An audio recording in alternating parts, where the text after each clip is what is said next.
A very good morning to you, ladies and gentlemen. There we go. That's the energy and the spirit that we're looking for here today. It is such a pleasure and a privilege to welcome you all to this ETFSA Education Exchange in partnership with Kaya 959 and Kaya Biz specifically. Let me introduce myself. My name is Gugulethu Mfupi. I have the privilege of hosting what could be described as the best business show, right, in South Africa. Thank you. Multi-award winning on Kaya Biz, on Kaya 959.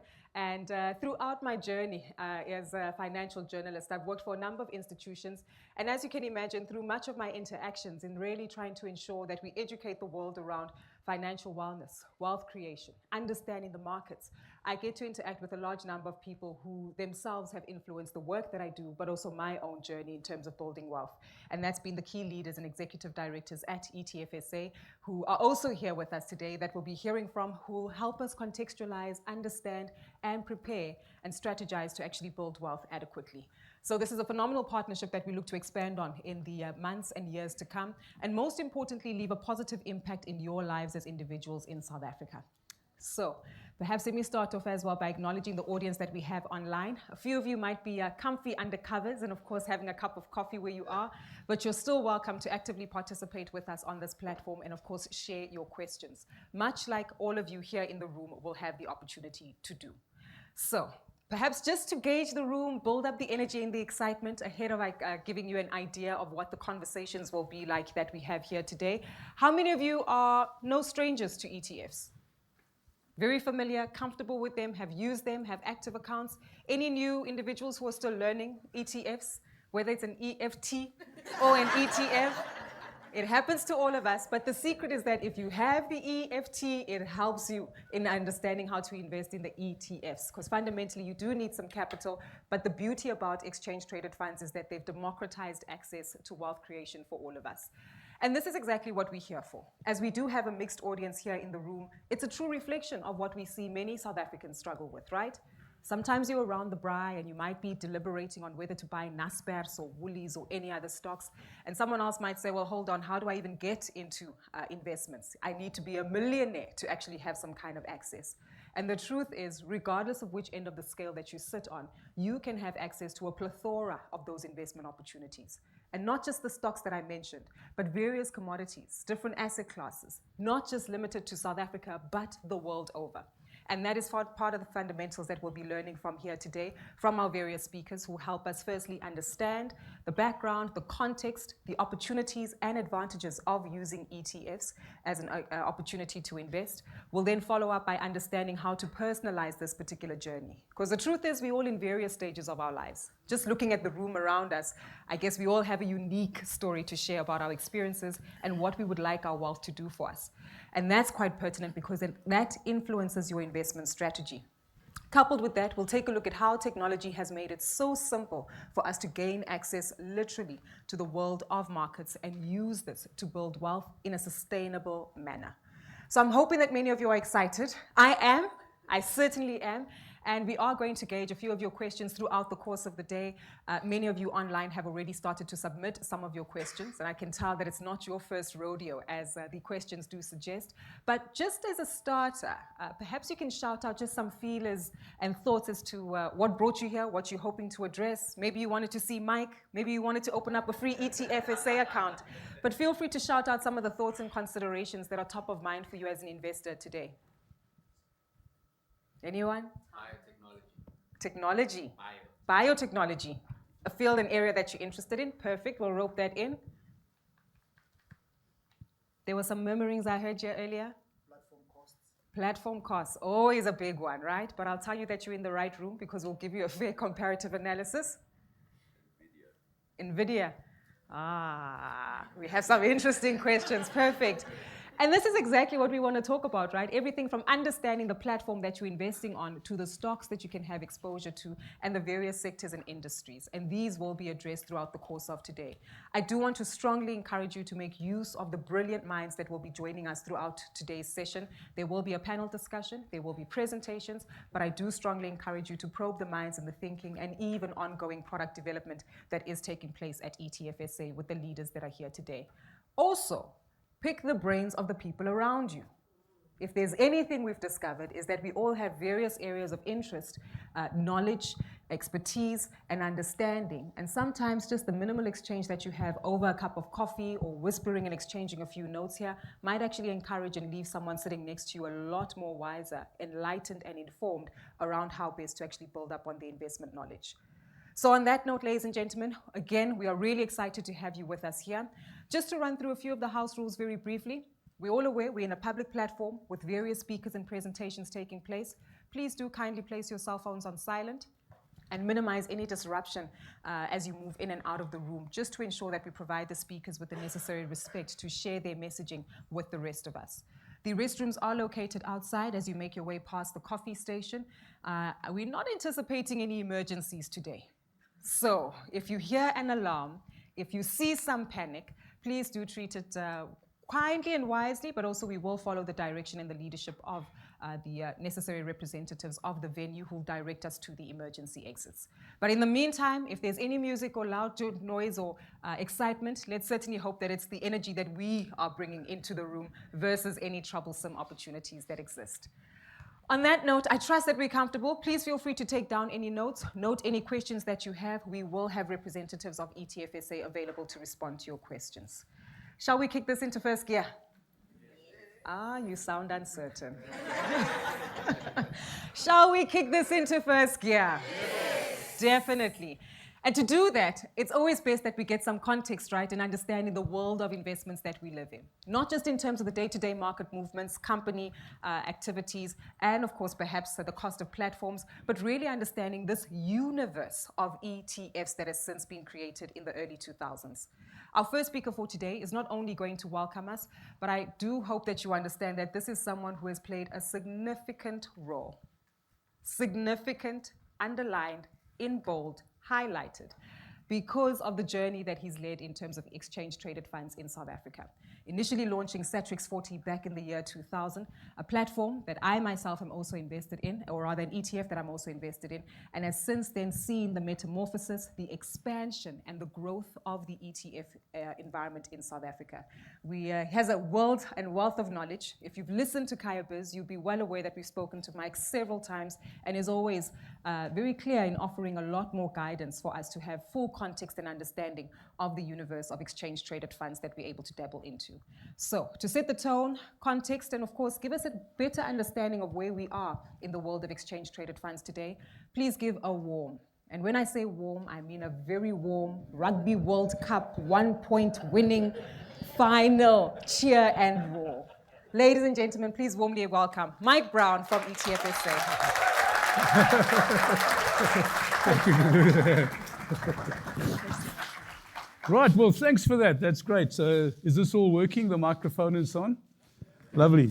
We're going to get another chance this afternoon when we win the Cricket World Cup as well. So let's warm up for that. But we'll be out of here by then. Okay, so thanks so much, Gugu, and for the introduction, and Kaya for everything they've done. Kaya 959, I think, to promote investments and ETFs and to give us an understanding of what goes on in this complicated but very exciting world of investment. I'm first gear. Gugu said we're going to get into gear. We hopefully will be in sixth gear by the time we get to the end. And I'm going to do a bit of intro just on ETFs and on a bit of my feeling on how one can get into investment and what you really need to look for in investments. So let's, without any further ado, build your wealth your way. And because you're the person who knows what your objectives are and what you want to do. And now, how do you do that? So here we've got keys to building wealth. And it's in front of me. I haven't got my glasses on, so we'll have to work our way through this. Yeah, I've been in investments since my 20s, and I'm now, more than 45. I'm like 70, so I've been 50 years in the investment markets. And there's lots of ways that you learn of how to make money and what to do and what not to do. And I found it really takes four things to build up wealth over time. The first is it takes time. So people often say to you, time the markets, just go out there and pick the right time and you're going to make a fortune. It happens occasionally, but there's no geniuses out there, no wins the bottom of the market and wins the top of the market. your best thing is to stay in the markets. So time in the market is often much more important than trying to pick and choose and so on. That's the one thing. The second one is consistency. If you can do regular investments all the time, do monthly debit orders, do investments when and if you've got a bit of extra money, put that into the markets and create consistency in investments, then you start making investment a habit. And when that becomes an issue, you'll find over time those investments will compound. I'm putting away a little bit of money, but it's going to sit there for 30 years. Well, a lot of you are youngs, particularly the ladies here, the blokes I'm not so sure about. But the young girls here, they've got a long time to go for investment. The other thing is the only real free game in town is diversification. You go for one type of investment, and maybe you get it right, maybe you don't. There's some great companies we've all invested in which haven't done so well over a long period of time. So diversify. Have money in different types of investments, have money in different asset classes, and that diversification over time will help you build up your wealth. And the best way to build up wealth is to be in indices. So an index is always a diversified portfolio of the top companies on a market. So we'll explain indices. And then costs matter. As Google said, if you want to do anything, buy low-cost investments. And in South Africa, we've got the highest cost investments in the world. Yeah, we maybe win the Rugby World Cup, but we still pay much more for investments than we really need to in terms of what happens elsewhere in the world. So I'll talk a bit about why costs matter. So keys to building wealth, there's 4 of them. If there's any others, that's fine. We've tried them, and we found that these are the ones I've found are the best over time. So let's look at time. If I invested 100,000 Rand once off in an ETF, and that doesn't mean you've got to have 100,000 Rand, you can have 1 million Rand, you can have 1,000 Rand, what would that be worth in 5 years' time, 10 years' time, and 20 years' time? And it builds up over time. If you went and bought the Satrix 40 ETF, the Satrix 40 is the top 40 shares in the JSE. I'll explain that a bit later. Or you went and bought the Standard & Poor's 500 index, which is the top 500 shares in the US market. Those are all ETFs you can buy on the ETF platforms and through the stock exchange. What would it be worth in 5 years' time, in 10 years' time, and in 20 years' time? And so if you invested 100,000 Rand, did nothing else, but you kept it there for 20 years, your money would have gone up 13 times over 20 years. Now, has your house gone up 13 times? No. Rates have gone up. That's true, okay. But your investment's gone up to pay the rates. But the issue is the longer you're in the market, and this is a simplistic explanation, the more the compounding of interest, 1 Rand becomes 2 Rand, becomes 4 Rand, becomes 8 Rand, the more that works in your favor. So really get into long-term investment. And a lot of you think, well, it's a bit old, maybe that's not a great idea, but we're all going to live longer than we think. So if you're 60 years old, you're still going to be around here when you're 100, for most of you. I mean, I'm not going to be around because those old guys, we didn't live nice, clean lives. But, most of you will live for a long time. So if you've got this long time horizon, that's starting to become a big factor globally. So you may say, well, I don't have 100,000 Rand, or I don't have a lot of cash at the moment. So the next thing to look at is, as I said, is consistent investment. If you go out there and invest every single month, whatever you can afford, a couple hundred Rand, a couple of thousand Rand, what happens that every month you're buying the index at different prices. So if the index falls this month, you're buying more shares, more indices for your monthly debit order. And when it rises, that bit that you bought this month will go faster than the others which you bought at a higher price. And they call that Rand cost averaging or dollar cost averaging. That really works in your favor. I don't want to throw mathematical equations to you. They say the minute you put an equation or mathematical calculations into an article or a presentation, half the people fall asleep. But it does work. The compounding effect of Rand cost averaging really works in your favor. So debit orders, monthly debit orders or a recurring investment off your bank account must become a constant in your budget. Decide what you can afford. Our girls at the office order in coffees a couple of times a day at $40 a throw. it's 80 Rand a day. You work that out over 25 days, 2,000 Rand a month. You drink one less cup of coffee, that's 1,000 Rand you can put into your investment. Or in Gareth's case, drink a bit less beer and put that into the investment. So once you get into the consistency of making debit order investments, you won't miss them off your bank account. You get used to it. If you can't afford it, if things go bad, you just stop the debit order. You still own the investments you bought with that debit order. But get in a habit. There's good habits and there's bad habits. And I don't know a lot of good habits, but investing consistently with debit orders is a really good habit. And turning investment into a habit, as I say, is the optimal behavior. So here, let's look at another example. If I just invested 1,000 Rand a month in those same ETFs, the SATRIX 40, top 40 in JSE, or the S&P 500, top 500 shares in America, what would that be in 5 years and what it would be in 10 years? We don't have enough history to do 20 years, but it'll be a considerable amount. It'll be a considerable amount. And over time, you can afford a bit more. So the 1,000 Rand or 100 Rand becomes 2,000 Rand or 200 Rand. And getting into that habit of making consistent investments is a great idea. So that's the second thing we want to do. All right, so the next thing, diversification. And there's a box of chocolates to give you an indication of diversification. I'll get a box of chocolates. There's 40, 50 chocolates in that box. They're all a little bit different. So none of them are exactly the same.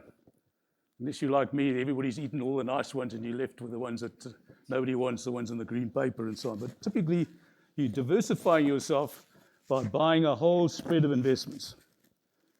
And an exchange-traded fund, an ETF, is the best way to get diversification. Because an ETF doesn't buy one share. It doesn't want one type of asset class. It buys a whole variety or diversification of assets. And I'll explain to you as we go a bit further exactly what an index does for you. Because what does an index do? An index measures the best performing companies in the market. And in South Africa, let's take the JSE top 40. There's 300 odd companies on the JSE. Let's forget about the small ones. Let's just buy the biggest ones, the top 40 companies. And those companies tend to do well because they don't only invest in South Africa, they invest all around the world, they sell all around the world, they operate, most of them have been around 100 years or more. And that's what you're doing is you're buying an index which gives you the investment returns, the average investment returns of a market. And we all know that the JSE over time does go up. And the S&P goes up even more. So once you buy an index, you're buying diversification and you're buying performance. Now, an index only gives you the average return of a market because once you're calculating how much the market's performing, you take those 40 companies and you average out how much they go up in a day. And that gives you the average return of the markets. When you listen on Kaya and Google says this JSE went up 1% today, that basket of 40 companies went up 1% in total on an aggregated basis. So that's diversification. Now, how good is the average return? People say, I don't want to be average. That depends on how high the average is. But here's a survey done by SPIVA, which is Standard & Poor's index investing versus active investing, just showing in South Africa up to December this year, last year, 2023, how many active managers, so these are the guys who say we can outperform the market. That's their mandate. I can beat the market. We'll outperform the market over a period of 1 year, 3 years, 5 years, and 10 years. So let's give them time to get it right. The SPIVA survey, which is completely objective, says that over a 10-year period, 95% of all those geniuses out there, we don't mention any names, Alan Gray, Cornell, all those guys, Sunlam and so on, they can't beat an index. Now, you can buy an index, just go and buy an ETF. And you can beat all those guys in terms of your average returns over time. And so that's what an index does for you, because it gives you the best companies in the market, and you buying that index. And we'll explain to you how to buy that index. So the great majority of investment managers and advisors can't beat the returns of an index. And that's a given around the world. And we'll mention a guy later on, William Sharpe, who won the Nobel Prize. He proved this about 50 years ago. He said the average guy is not going to beat an index because an index has always got the best companies in the market contained in it. So what's an index? Well, that's a Satrix 40. So this is an eye test. If you can read it from the back there, then you don't have to go and get your eyes tested when you get your license. But there you've got 40 companies starting alphabetically: ETFSA, Anglo, Anheuser-Busch, which makes beer. That's a good company.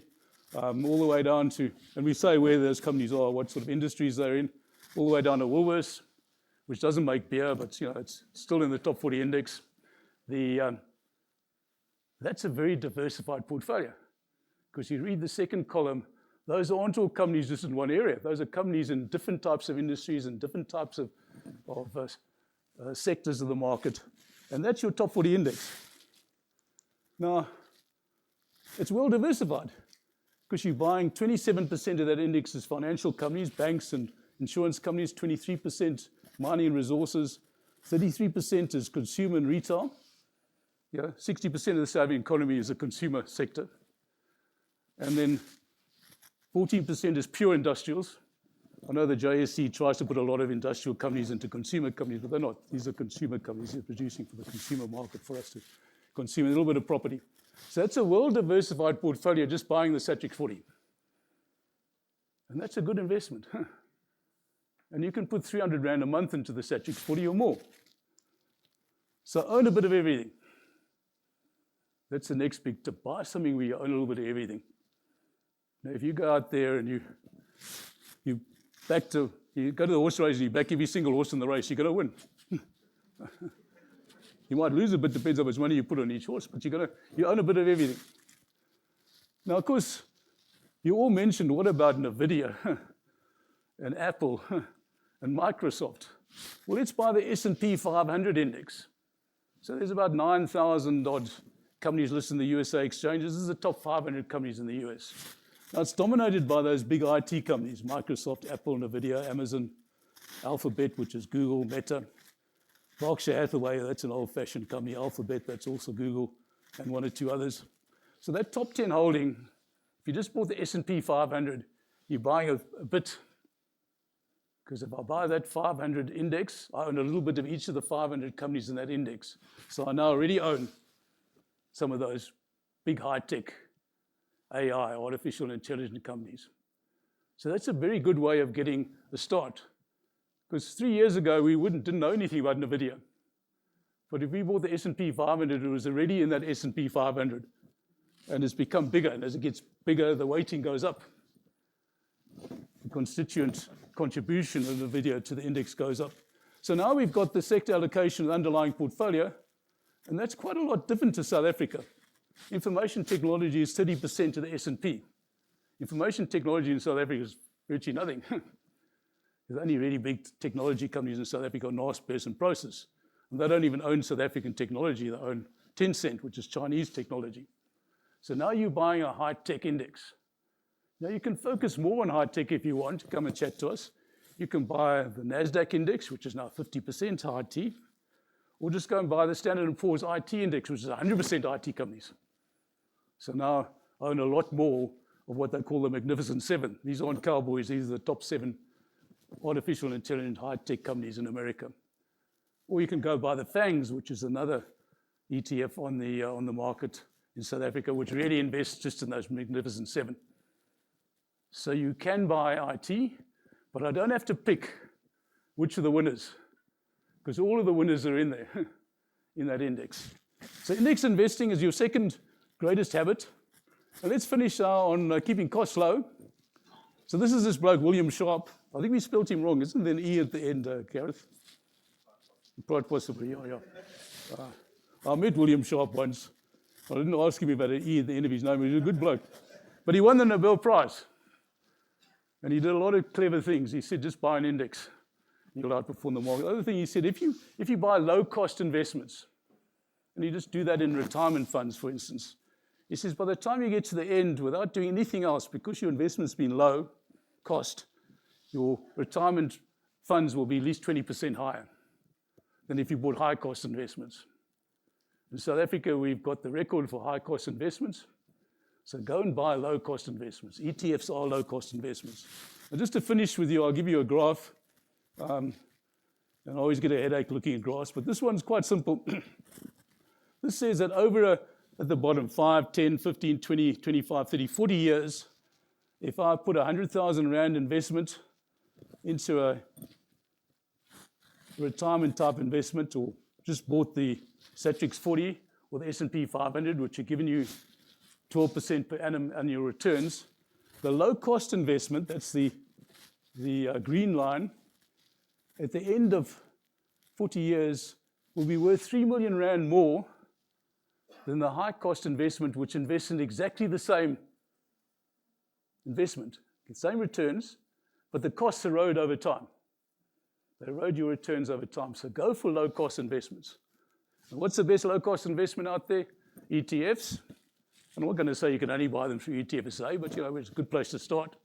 And let me leave you with that. So we've got a couple of indications of how over time you can create your wealth. And I know a lot of you know some of these things, but I think it's always a good idea to go back and just rethink those issues. Now let me hand on to Narina, who will, I think, take you through into more specific types of strategies, and hopefully we can build on this and get into a second gear. So over to Narina. Narina Visser, give her a nice welcome. Thank you very much, Mike. Thank you very much, and thanks for being here with us, either in person, you guys get the goodies, you online, I know you might be a little bit more comfortable, but hey, look at us, we got lovely warm gear, so we're all sorted. Mike, thank you very much for that, for getting us into first gear and getting us started on this. I now want to take what Mike has shared with us and say, well, what does that mean for me as an individual? What is my objective in terms of why am I doing this? What is my purpose with putting all this money away? What are my objectives? And how do I plan to make sure that I actually meet those objectives? Now, there is a wonderful saying that says that if you fail to plan, you plan to fail. A plan is incredibly important because a plan is like going on a journey and saying, it's all good, I'm now in second gear, but where am I actually going and how am I going to get here? Now, Benjamin Graham is the guy who taught Warren Buffett what he knows. We know about the sage of Omaha, Warren Buffett. We heard the sage of Houghton, Mike Brown, share with us this morning. But Benjamin Graham is also known as the father of value investing. And he said that the best way to measure your success in investments, it's not about trying to beat the market. Mike showed us how difficult it is to beat the market consistently. So measuring your investment success by thinking I need to beat the market is not the way to have investment success. It's about having a plan and making sure that you've got the right behavior to stick to that plan, to actually execute on that plan, because that is the much more likely way to get you to where you want to be going.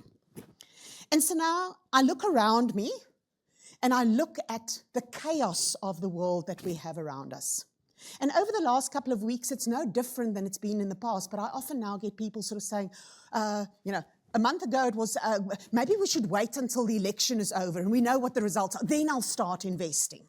And now the election is over and now it's like, maybe I was just wait and see who's in the cabinet and then I'll invest. And I can trust if we get the cabinet announced tomorrow, by Monday there will be something else that the fearful wants to wait for to get certainty before they move forward. The bad news I've got for you today is there is no certainty. The good news is there is certainty in following a good investment plan that will get you to that destination. So when you're feeling overwhelmed, war, famine, global pandemics, things that are happening all around us, it feels chaotic. So how can we control this chaos that's happening all around us? And you control the chaos through what we refer to as focusing on the things, not just what matter, but what you can control. Now, Carl Richards is known as the sketch guy or the behavior guy. And he does these really great, simple graphs that says, yes, there's a lot of things in life that matter.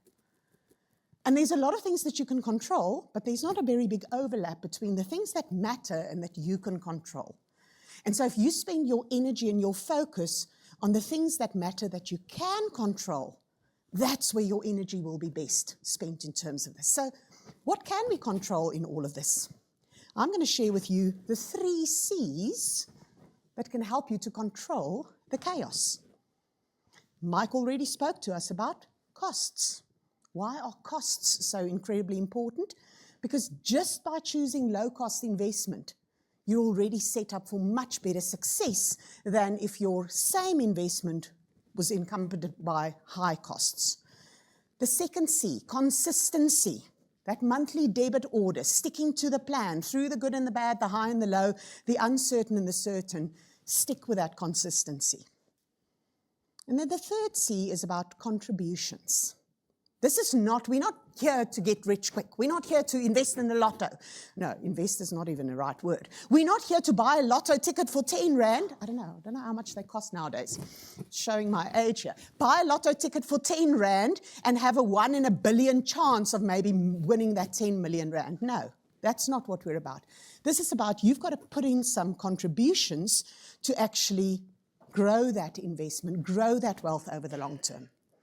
Now, Warren Buffett, the sage of Omaha, has got a wonderful, wonderful array of incredible quotes. And one of my favorite quotes from Warren Buffett is the one that says there, "Do not save what is left after spending. Spend what is left after saving." This is exactly that concept of pay yourself first. You get your money into your bank account, whether it's a regular salary, whether it's an ad hoc income that you've got. And there's lots of things that you want to spend money on, but you've got to spend on yourself first. And you spend on yourself first by actually investing, by saving. So I'm going to start with two types of contributions. The first one I'm going to refer to is save to invest.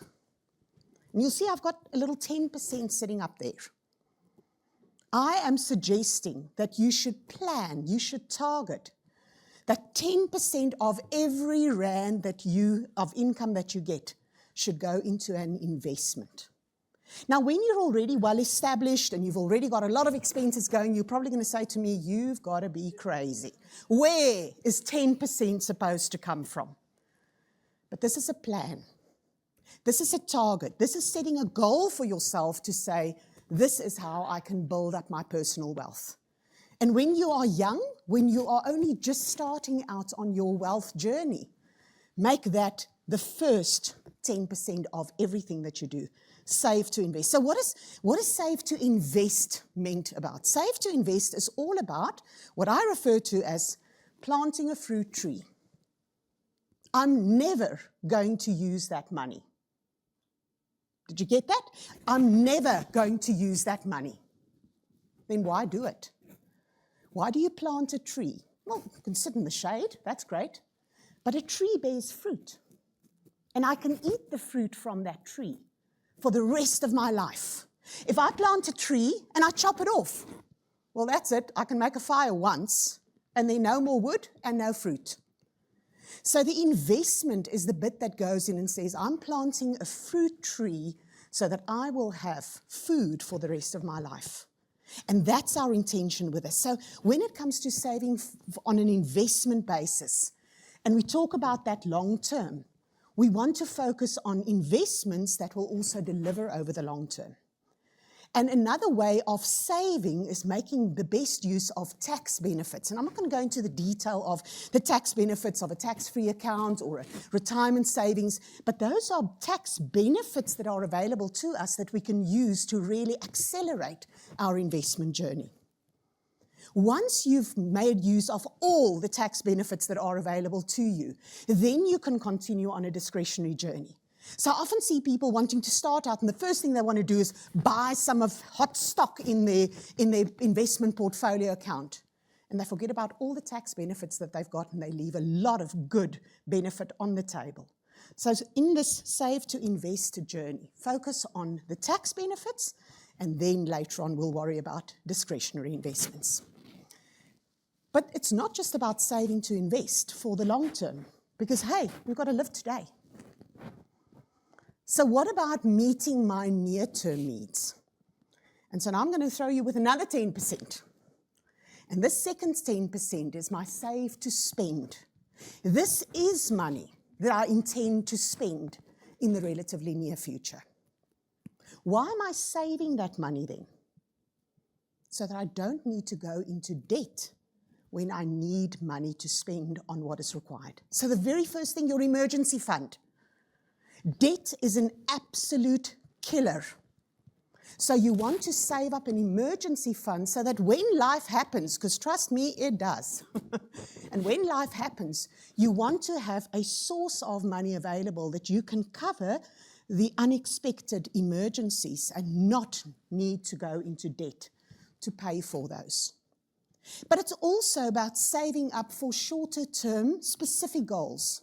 Maybe out paying for your child's education, saving up money for a deposit on a house, maybe wanting to start a business, whatever it might be. We're typically here talking about maybe 3 to 5 year type of time horizon in terms of what we do. So this is money that you will be spending. And so we're going to have a very different investment strategy for this type of money compared to the long-term capital growth money. So let's talk about investment objectives. Because investment return consists of two components. There's an income component and there's a capital gain component. Now the capital gain really just talks about price gain, price growth, the changes in the price. I buy the investment for 100 Rand, I sell it for 120 Rand further down the line, I've gained 20%. The income part of it comes from two types of sources. It could come from interest, which typically is something which is fairly known in advance, or it can come from dividends. There are different tax implications for these things. I'm not going to go into those sort of details now, but let's understand that the makeup of the total return that you get from an investment is a combination of those two primary sources. And what's important about this is that the level of certainty that is associated with these different components vary quite by quite a lot. Interest is known, it's certain, it's a fixed, you know you're going to get it. Dividends, it's a good source of income, but it's not always exactly the same. Capital gain, it can be anything, because the other side of capital gain is capital loss. So the sources of these different types of income, of total return, varies quite a lot. So when we talk about risk in investments, and bear in mind, we're talking here about beautiful, well-regulated, safe investments. Nobody's going to take your money and run away with it. So that's not the risk that we're talking about here. When we talk about this type of risk, we're talking about the uncertainty, the variability, the volatility, the rate at which the value of that investment can go up and down over time. And on the lowest risk side of the spectrum is cash. Having money in the bank, earning interest on it, that's it. The price of that cash is not going to go up or down. You put 100 Rand into the bank account, you get your 100 Rand back plus whatever interest you're going to earn in terms of that. And for many people, that feels good enough. That's safe enough because they feel uncomfortable with the variability of those capital gain components in your investment. But I'm going to show you shortly why it is so important to take on more risks in some of your investments. So next up from cash would be bonds, and that's typically government bonds. Some of you might be familiar with retail savings bonds, but there are wonderful ways that in ETFs you can also invest in bonds, where you get a very high level of interest, certain interest, but there is some price variability in it. And so we move on. SA equities, Mike spoke to us about the top 40 index, where you get good long-term capital growth. You get some dividends, not too bad in South Africa, actually. We pay reasonably good dividends. There's some capital risk associated with it. And then right at the top of the spectrum would be your global equity markets. And the reason why that represents higher risk is not because of the risk of, default or things are going to go wrong, but because foreign investments or global investments are priced in rands. So the variability, the volatility of the rand feeds into how variable these investments are over time. What am I talking about when I talk about how variable? So this is some actual return numbers over the last 5 years. There's my cash returns, just about 6% returns, and it all came from interest. No capital loss, no capital gain, no risk associated with it. Got my 6%, nothing more, nothing less. And that's why it feels safe for people, because there's no risk that I'm going to lose any of my money. But I don't know when last you checked your own personal inflation rate, but it was probably at least 6%. So what happens there? If I only get 6%, I'm actually just where I started, because it's just compensated me for inflation. And that's great and good in the short term. I need that certainty that my 100 Rand that I put in, I'm going to get my 100 Rand out. But actually, I've now got a very high risk over the longer term that I'm going to get poorer in real terms. Because the amount of interest that I can earn is not going to keep up with inflation.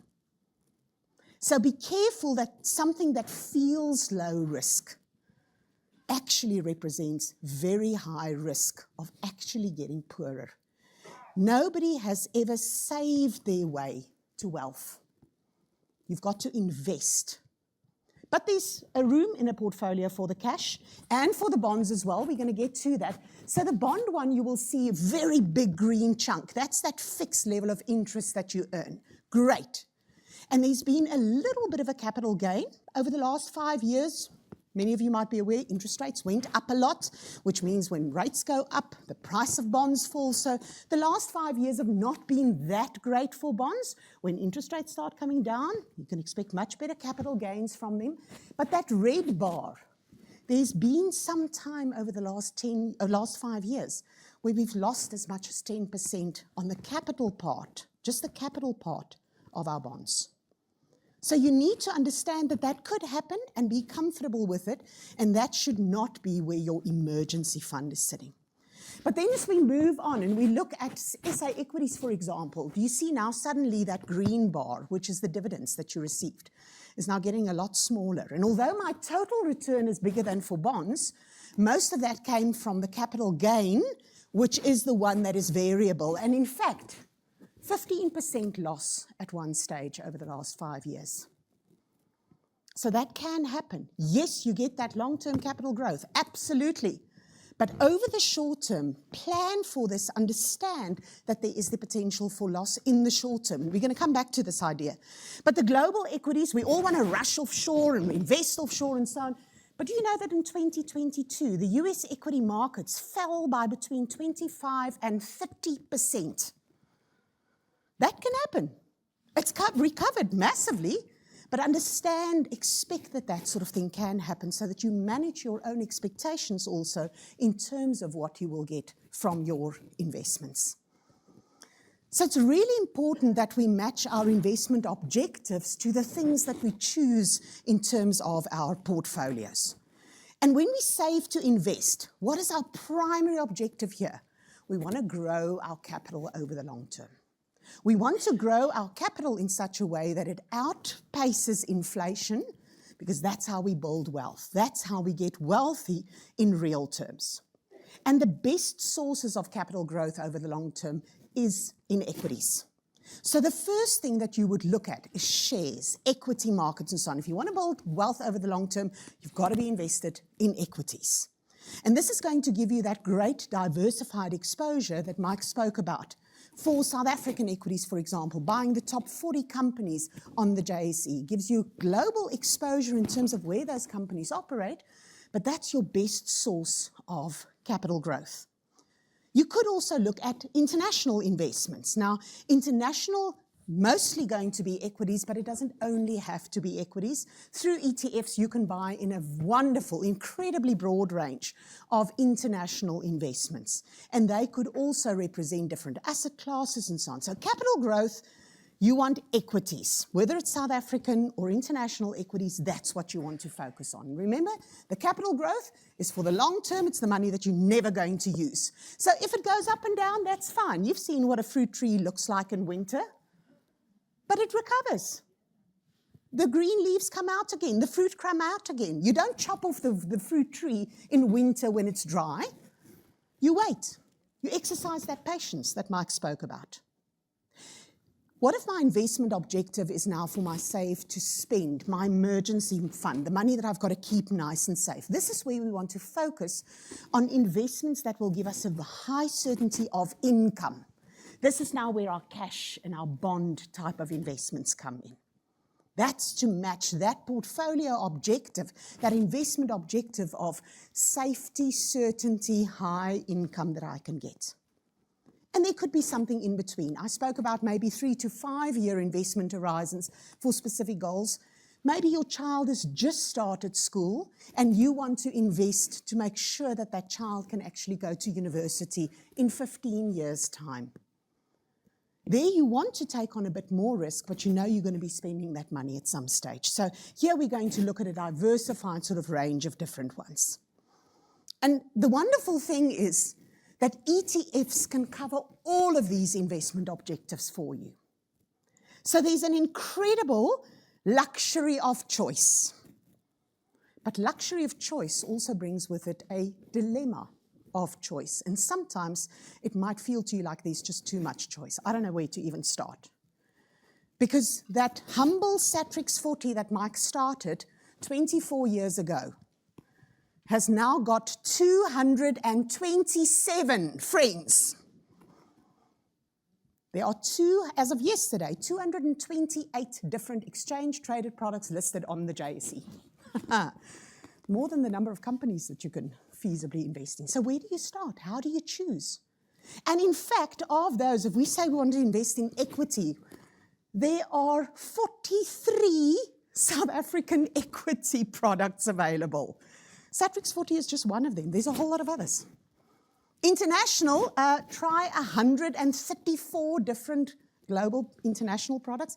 So where do I start? And that's where we as ETFSA come in to help you through that and say, we want you to know that there is this luxury of choice, but we also don't want you to feel overwhelmed by the choice and then it's inaction because I don't even know where to start. So we've put together an equity portfolio, an equity model portfolio where we select 5 of those ETFs that are available on the market. And you'll see them listed there. The Satrix Capped All Share ETF gives you all the shares in the South African market. The Satrix FINI 15 ETF, all the banks and insurance companies, the top 15 on the JSE. The Satrix Quality ETF, investing in companies that have got strong balance sheets and good ability to generate cash flow, making them more resilient. The 10X Total World Equity ETF, the total world. 9,000 companies from developed and emerging markets in a single investment. And the Satrix NASDAQ, Mike spoke about that 50% of IT. So a very nice diversified basket, all just in equities. So you don't have to go and try and identify which of these many. It's absolutely fine to invest in Satrix 40, absolutely fine to invest in Satrix S&P 500. But we also put together a portfolio for you that does this. And here's the performance, the growth in that portfolio since 2015, because we introduced these for tax-free accounts back in 2015. And so I want to highlight something to you about that time in the market. Do you see this dip? You see the date, 2020, COVID. Do you see where the value of it fell to? The 100 that you put in was slightly underwater in March 2020. That's the reality. That happens. Now, if you had panicked in the midst of that COVID pandemic and said, got to get out the market, let me run away, this is too scary, you would have realized, crystallized that loss that was just a paper loss at that stage. But if you stuck the course, if your investment objective and your time horizon was appropriately long-term, you stayed invested, it's barely 4 years down the line and your money has doubled. If you'd sold out in March 2020, you have nothing. If you stayed in, you've doubled your money in 4 years. And that's what we mean when we say stay the course, stay invested. Make sure that your time horizon is long enough, then you can do this. Well, you don't only have to invest in equities. The international model portfolio that we offer you invests just in international investments, but now we do move beyond just equities. For example, that One Invest ICE US Treasury Short Bond ETF that invests in US cash. The US currently paying about 5% interest in dollar terms. Not too shabby. So we put together these type of portfolios and we manage them in the back end. We make changes in these from time to time, and you as the investor only have to buy into the portfolio and then you enjoy the growth over time. So for those that don't feel comfortable making their own choices, We help you to do it in this way. You want to make your own choices? By all means, you can do that. But don't feel that you need to be some sort of expert on ETFs before you can even start a basic investment journey. What about the income side? Yes, you can just have your money sitting in a savings account or in a money market account. But there's a lot more that is on offer. And so we have an income model portfolio as well that gives you a combination of cash interest, bond interest, some property investments as well that pay very high dividends and so on.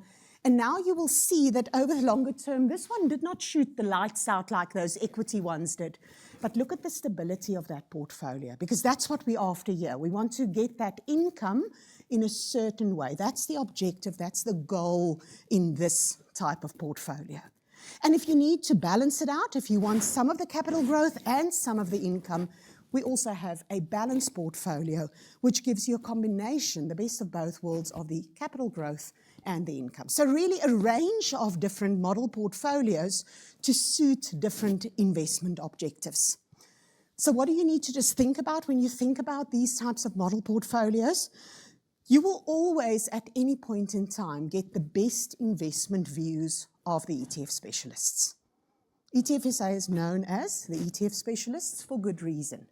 So we are able to identify out of the 228 options what we at any point in time feel are the best options for those particular investment objectives. We make changes to that makeup of the portfolio twice, maybe 3 times a year, so not trading it every single day, adjusting it, tweaking it as time goes on. But by investing in the model portfolios also, you're investing alongside everyone else. So one of the big costs of investments sits in the settlement charges, something which often gets overlooked. We talk about brokerage and admin and platform fees and so on, but those settlement charges, if you're the only person investing, you've got to pay all of the settlement charges yourself. You invest alongside everyone else with all your friends, we share those costs. And therefore your settlement charges are fractions of a cent, minute. A minimum investment amount of 1,000 Rand at a time. Why a slightly higher amount? Because we're going to be buying 4 or 5 different ETFs for you, not just a single one where the minimum would be 300 Rand. What can you not do with the model portfolios? You can't pick and choose to change what we've got in the portfolio. We buy the portfolio for you as it is, and that's what you get. It's like the combo that you buy at the movies. You get what you get.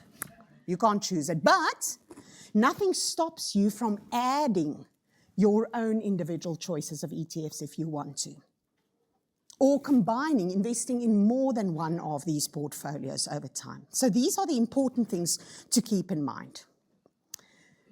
Now, we said we are here for a wealth journey. And I want to tell you that if you had invested in the international portfolio over the last 5 years, today you could have been a millionaire. Really? Yes, really. And when I say a millionaire, it comes back to that idea of the regular, consistent monthly contributions. This was not about putting 1,000 Rand in 5 years ago, now suddenly I'm a millionaire. No, you've got to have skin in the game. You've got to put your money down. You've got to put money in.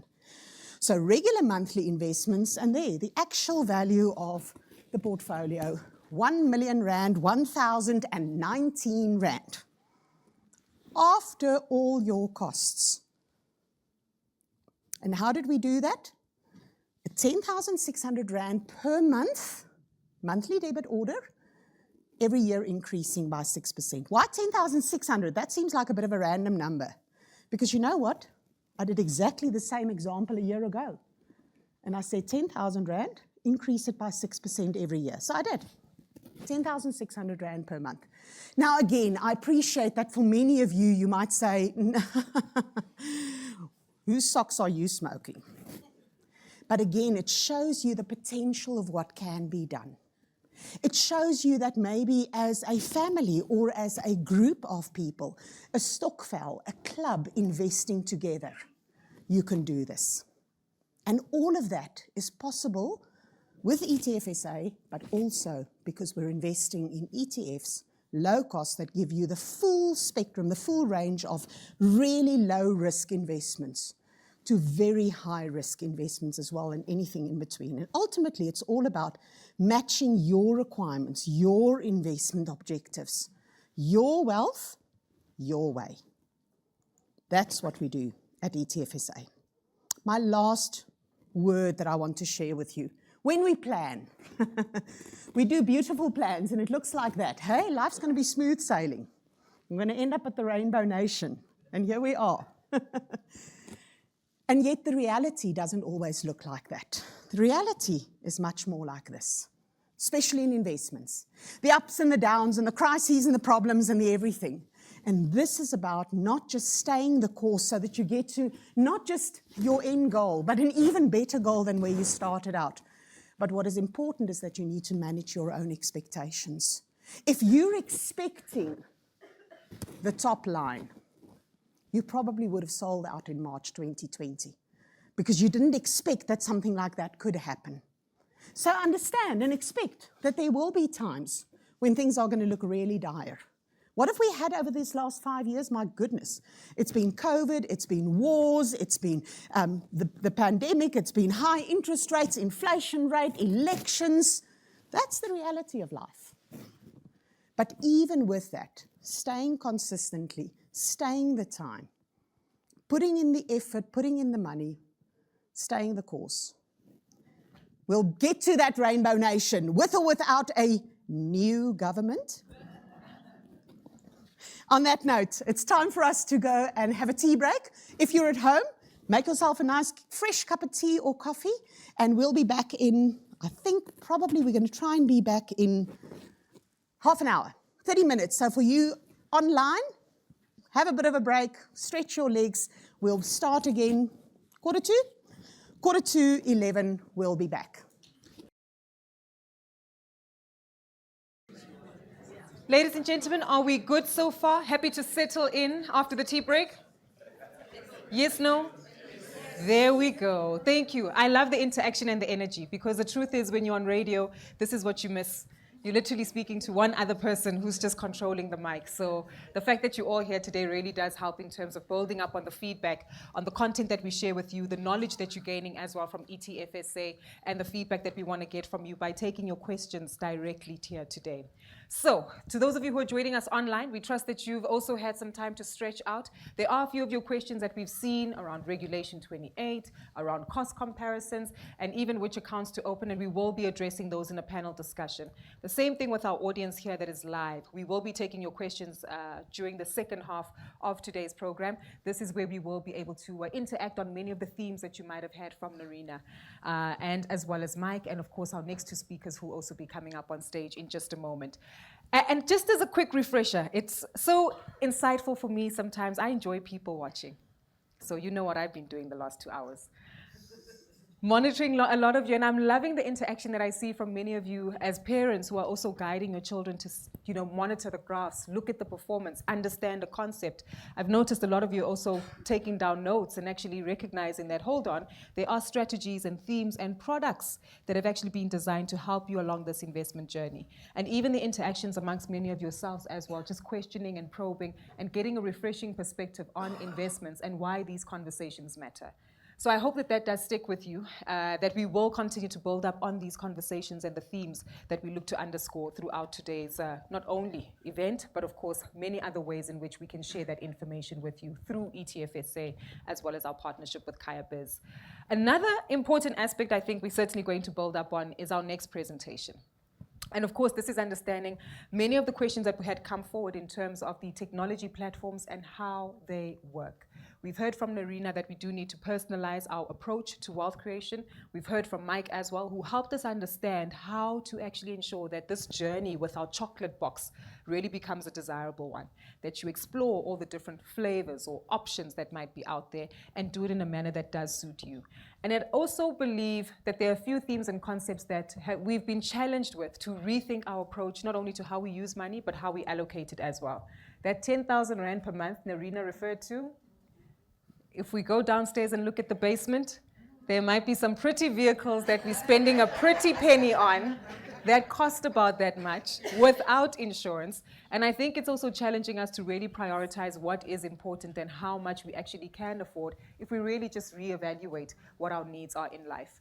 And that is a follow-up as well that we'll not only be hearing from Gareth, but Wendy Hlajwayo as well, who is also with ETFSA. She takes care of client liaison, and she'll be giving us some perspective on the direct themes that you and I, as clients, would typically ask. What do I need to do if I'm building a young family? What do I need to do if I am actually trying to accumulate wealth to purchase more assets? How to manage these assets in my retirement? And of course, how that transitions. And Gareth will also give us, Gareth Stobie as well, a living legend when it comes to the world of exchange-traded funds.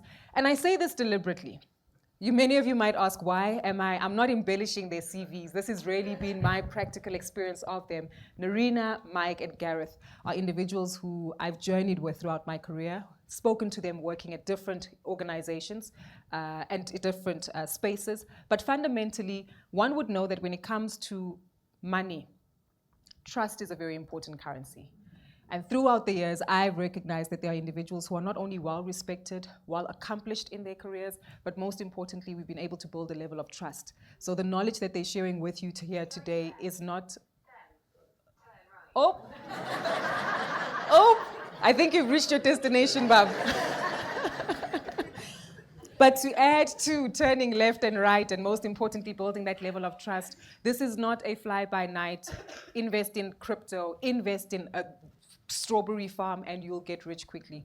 Trust is really a very critical factor when it comes to building wealth and accumulating wealth, and that's why the knowledge that all of them will share here today, including Wendy, who's also worked for recognized financial services institutions, working and speaking to a plethora of customers, understanding some of the crooked ways that people can operate in.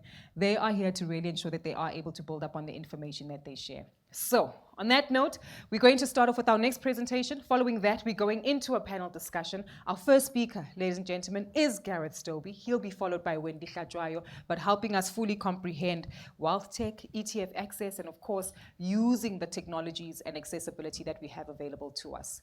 I asked you for a warm welcome earlier this morning, and what are we going to do? Maintain it. Ladies and gentlemen, a warm welcome, please, for Gareth Stobie.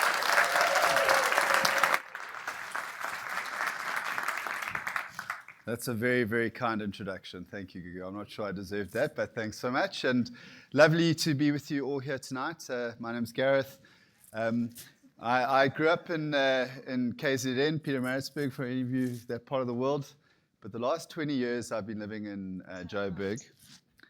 And when you live in Joburg, I've come to appreciate two things. One, you need to have a sense of humor. In fact, I mean, it's no wonder that Trevor Noah, Skulk Bezaden, Hertz, Nick Rabinovitz, all these guys have lived in Joburg or come from Joburg, because you really do need a sense of humor navigating the city and your everyday life. And secondly, you need to know your way around a smartphone. And it wasn't directed at you. I do have a slide coming up now around how when you navigate life in Joburg, this hectic life, you need to have a smartphone and you need to know your way around the App Store, not right? Not so? So I remember at varsity, I came across this concept, Maslow's hierarchy of needs. Does anyone know the concept where you build up on the basic needs through to your self-actualization? That's when you've really made it in life and you become a philanthropist and work out the meaning of life. I'm going to deal with the more basic stuff to begin with. Okay, so get your smartphones out. Living in Joburg, the basics. All right, you ready? Okay. Firstly, you need to eat. So you download Uber Eats. Now you're wondering around whether you're going to have hot water in the evening, so you download Eskom Push. You've got electricity, thank goodness for that. Basics sorted. Now you need a roof over your head. Where are you going to stay this weekend? You guessed it. Airbnb. Headed over your thing. And now you need to get to your mate's house and you're going to buy a second-hand car. You download the We Buy Cars thing. And life's starting to get you mobile, you're comfortable, you've got electricity, you've got food in your stomach. Maslow's hierarchy of needs are starting to be fulfilled. But now you're moving on to other things, relationships and finding friends. So you obviously log on to Facebook, message your friend for the morning. Then it's a Saturday night, it's cold, it's winter. So you download Tinder. And now the love and the feeling and your app store, your phone is becoming more and more sophisticated. And now you're moving on to the next phase of Maslow's hierarchy of needs, esteem. And so on the Sunday morning after your date night, you get up and you go for a jog. You log your jog on Strava and everyone likes your jog. And then last but not least, you start saving for investments. And that's where we come in, our technology platform. Oh, you like that, eh? And that's when you start building up a... So the tech we're going to take you through is not yet available on the App Store, but hopefully in time it will be. But it is nicely scalable on your smartphone, so you can check that out. But so what I thought I'd talk about tonight is, or today rather, is the interesting alignment that's happening between the investment world and ETFs and the world of technology, which is obviously ever growing, ever consuming. Obviously AI now over the last few years has really taken the world by storm. But there's this interesting crossroads that's happening between ETFs, which is not such a new concept anymore, and then all these different tech platforms that are developing. And I pulled out some quotes and some interesting snippets from some analyst reports that I read recently. I'm just going to read them out to you.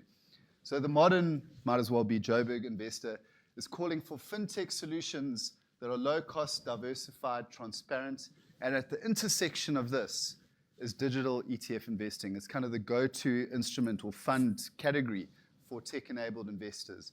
And this is leading a revolution against archaic wealth management. Okay, that's one quote. Archaic wealth management, if you'd been investing in the stock market 40, 50 years ago, you would have had to have phoned into if you were lucky enough to come from, have access to even a stockbroker in those days, you would phone someone in the JSE, they would wave their hand around, try and get the prices of a share, and then this would somehow be booked to your account. And that's moved on over the times, but still, there are elements of wealth management that are still quite archaic, very heavy paperwork, forms upon forms upon forms. And where tech is leading to is how do you make this more simple, more readily available to clients. Millennials in particular, in the US, obviously a very wealthy country, the older generation, the baby boomer generation, have done incredibly well in property markets and stock markets and stuff. They're going to be passing away over the next couple of decades, and their children are set to inherit $30 trillion in savings and investments. And how will these next generation of people, how are they going to be investing? What's their relationship with money going to look like? And there's been a lot of tech development around that, around how we're going to guide this next generation with the best-in-class tech that marries together with investments. In Europe, another study just recently, they're expecting 6.6 million new ETF investors over the next 12 months. Largely enabled by digital platforms and the ease of investing, and a lot of these are first-time investors. Okay, so what I'm trying to do here is just marry together how we operate today, obviously on our phones and sitting at work on our laptops and so forth, with just the ease of ETF investing. And why it's so easy and why there's been this link up between ETFs and technology, I believe, are for the four kind of key reasons. So the first is that ETFs are low cost and consumer centric, and they're transparent. And that consumer centricity has meant that when people have been developing platforms, they've kind of gone, well, we want to put on the platform what we think is best for consumers, the best in class product, basically. They're accessible. You can buy these ETFs on most global stock markets, if not all global stock markets these days. And so you don't need to fill in forms upon forms or have a fancy account. You can just simply have a stockbroking account and then buy the securities through any global exchange. So they're easily tradable as shares. They're also safe and well regulated. So when you buy an ETF, you can rest assured that the governance framework around that product is very, very onerous for the person who's built that product. So to give you a feel, to have an ETF on the JSE, if you're the ETF issuer like Satrix, you've got to apply to the Financial Services Conduct Authority to say, we would like to establish this portfolio. These are the rules of this portfolio. This is how it's going to be governed, and that's all in a ring-fenced account, rubber-stamped by the regulator. Then you go over to the stock exchange and you say, stock exchange, the units of this fund that have just been rubber stamped by the financial services regulator is going to trade on the stock exchange. You've got to fill in a whole lot of other paperwork for that. So these are very well-governed, very safe savings vehicles. Nothing's ever going to go missing in terms of investing in an ETF. The values might go up and down. Narina went through quite a bit of that earlier. But in terms of are these vehicles safe, they absolutely are. The money is held safely in a third-party custodian, and you can be very assured of that. And then the last thing is this aspect around programmability. So I don't know if any of you are programmers or work in the IT market. You probably know much more than me about sort of programming. But obviously, when you are programming, you need to be able to say, join the noughts and the ones, in terms of, okay, I need this goal, I need to buy US equity, tick. The computer says tick, and then you buy the ETF that represents US equity, the S&P 500, tick, and then you kind of match them into the technology, into the software journey, but also you match it with the investment thesis very quickly and very easily. So there's been this crossroads. At ETFSA, we have spent a lot of money. I'm going to ask Wendy to come and join me on stage now, building our own technology platform called the Hub. And Wendy is the lady at the office who handles the clients on a day-to-day basis who open accounts on the Hub and are making their way on the technology journey. So actually, I thought it would be lovely to hear from her today in terms of how the platform works, when people phone into the office, what are the sort of questions they ask, where they get stuck, where the sort of the pressure points are. And so I'm gonna play the role of the client. So you can take over at any point in time. And we're going to do a bit of role play here, but yeah, Wendy, welcome. And maybe if you could start by introducing the Hub and basically what it is. Thanks, Gareth. My name is Wendy Tlatwayo, and I work on the ETFSA Investor Hub. So the Investor Hub has been around since 2021. It's our digital platform. It's fully digital, self-directed, and the platform gives you access to the JSE. We have listed ETFs, all the ETFs listed on the JSE, as well as portfolios. Great. So Wendy, so you come onto our website, you click onto the Investor Hub, you'll see we've rebranded the ETFSA website, and you should find your way to the Hub quite easily. And you click Start, and this is where you land, not so, Wendy? Yeah, so you'd go onto the ETFSA website, and then you'll go to the Hub, where you'll sign up. We'll need your name, surname, email address. You need to have a cell phone number, and you'll create a password. You then choose how you want to get your OTP. This is in regards to the security. So you'll then go either for cell phone or email, where you'll always get an OTP and you'll always get an SMS once you've logged in.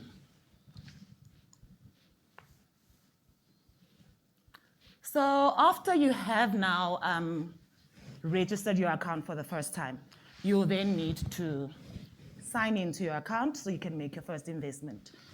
You use the username that you've just created and the password that you've just created to be able to log in. Yeah, so it's very similar to most e-commerce sites, your normal online banking account, even some of the other stores and that you might use. Correct. So,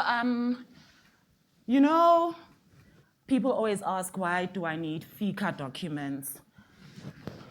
It's such a schlep. Why must the 3 months bank statement? Why do you need a bank statement? And basically, if you are going to open any kind of investment, and with anyone, and those people don't even ask you for your FICA, you must already know it's a red flag. If you are not asked for your FICA documents, you must just know that it's a scam. So that's one of the red flags to look out for. So basically, once you log into the site, you will need to have the following documents available: your ID, proof of residence, proof of tax if you are a taxpayer, as well as you need a bank account, a South African bank account in your name. You load all these documents onto the Hub, fully digital, no paperwork, and in 10 minutes, your account is open. Great. And Wendy, I suppose some of the questions that we get through to the office quite regularly are from, for instance, foreign nationals who might be living in South Africa. They can come onto the platform, right? 100%. So if you're a foreign national, you'll then use your passport. It needs to be valid. Yep. But you still need to have a South African bank account. And for those who want to start accounts for their children, how does that work? So for children, most children are not registered for tax. So you'll obviously just say not registered for tax. However, children have birth certificates, and luckily birth certificates have ID numbers. So you load the ID number on the birth certificate and use the birth certificate and actually open the account in the name of the child. And because the account is in the name of the child, you can't money launder using your child's name. So you can actually just open a bank account for your child as well. Most of the big institutions have youth accounts where you can actually open it under your profile, and it's actually a free account under your actual profile. So there's actually different ways. But the child needs to have a bank account, and the child needs to have an email address. Yeah. And I know from personal experience, one of the things that we worked on the hardest with this technology, because most apps, if you can imagine, they want you into the app quickly, don't they? In fact, free child. Yeah, we couldn't quite do that. But what we could do was spend a lot of time making sure that the FICA process was as painless as possible. So you're not going to have to, all of those FICA fields are basically drop boxes that you put each of your documents in. Even the bank verification, in our instance, if your bank account that you've given us matches your ID, then you don't need to send us the 3-month bank details because we've got independent verification. So we have worked really hard at that. This question. Yes.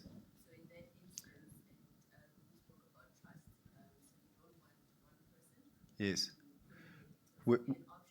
Yes, with savings clubs and stockfols, that we take that offline with that group. Wendy's actually a specialist in our team as well who handles that. And the onboarding journey is going to be slightly different. There's more paperwork involved. This is just more for individuals and for kids, but absolutely we can do group accounts as well. Yeah, so like I had mentioned earlier, in about 10 minutes or so, the account is open. Your documents are verified, and you're now ready to invest, right? So as soon as you are ready to invest, you will see the screen like this. You'll see there's 0 there at the corner, meaning that you haven't put in anything in there. You can then see where they say individual account. It's an account for someone, and it will show your name, and then it will either be a discretionary investment or a tax-free investment. And basically, to start, you just click Invest Now, and you're ready to start investing. So when you click that Invest Now button, you will come across the 4 portfolios that Nerina spoke about earlier.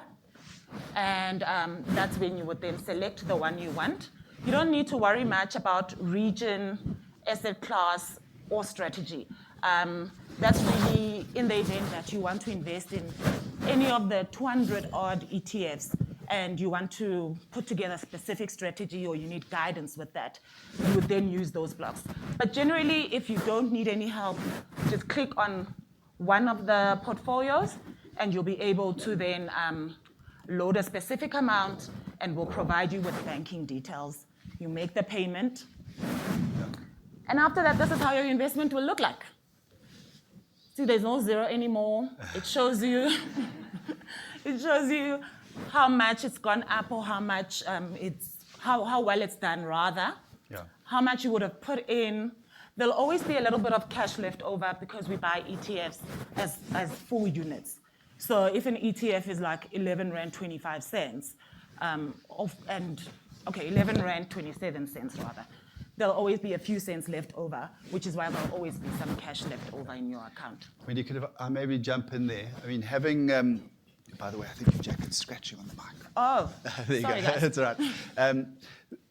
One of the things I wanted to add in here is that ETFs are listed securities, so they're available on the stock market, which means in theory you can use any digital stockbroking platform to access them.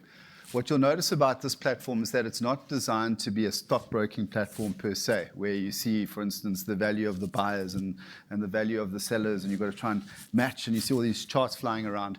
Rather, it's been designed to be a very seamless, easy to use savings platform. So we don't actually want clients to see live prices, because whether you're getting a price at 10 o'clock in the morning or 3 o'clock in the afternoon, if it's a 10-year investment, that really shouldn't matter. So that's not what it's geared for. If there are those in the audience who want to buy the US market this morning and sell it 2 weeks later, then this isn't going to be the platform for you. It's really for setting up that recurring investment that Narina spoke about, around the 3 C's, so setting up that consistency also that Mike touched on. So it's sophistication. We would like to think, isn't it simplification as well around how you navigate it. Yeah, and there's quite a lot of things you can do on the system, hey, Gareth. Like if you look there, you can see a graph, you can transact, meaning that you can buy more, you can switch even. So you can decide that you are buying an S&P 500 today, and then in a month's time, you decide, no, actually, I'd like to now buy more top 40, then you buy that. And then 2 years later, you're like, no, I bought China, I don't want China anymore. You can actually just switch from China into something else. So whatever ETF you choose, you're not stuck in it. You can always switch from one to another. Just don't do it too often. Can we take your questions with the Q&A?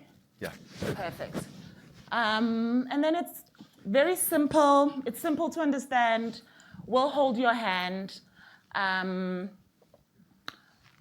With the graphs, it's basically showing you that when you have that pie chart on the side and there's different colors, it's basically giving you an idea that you are diversified.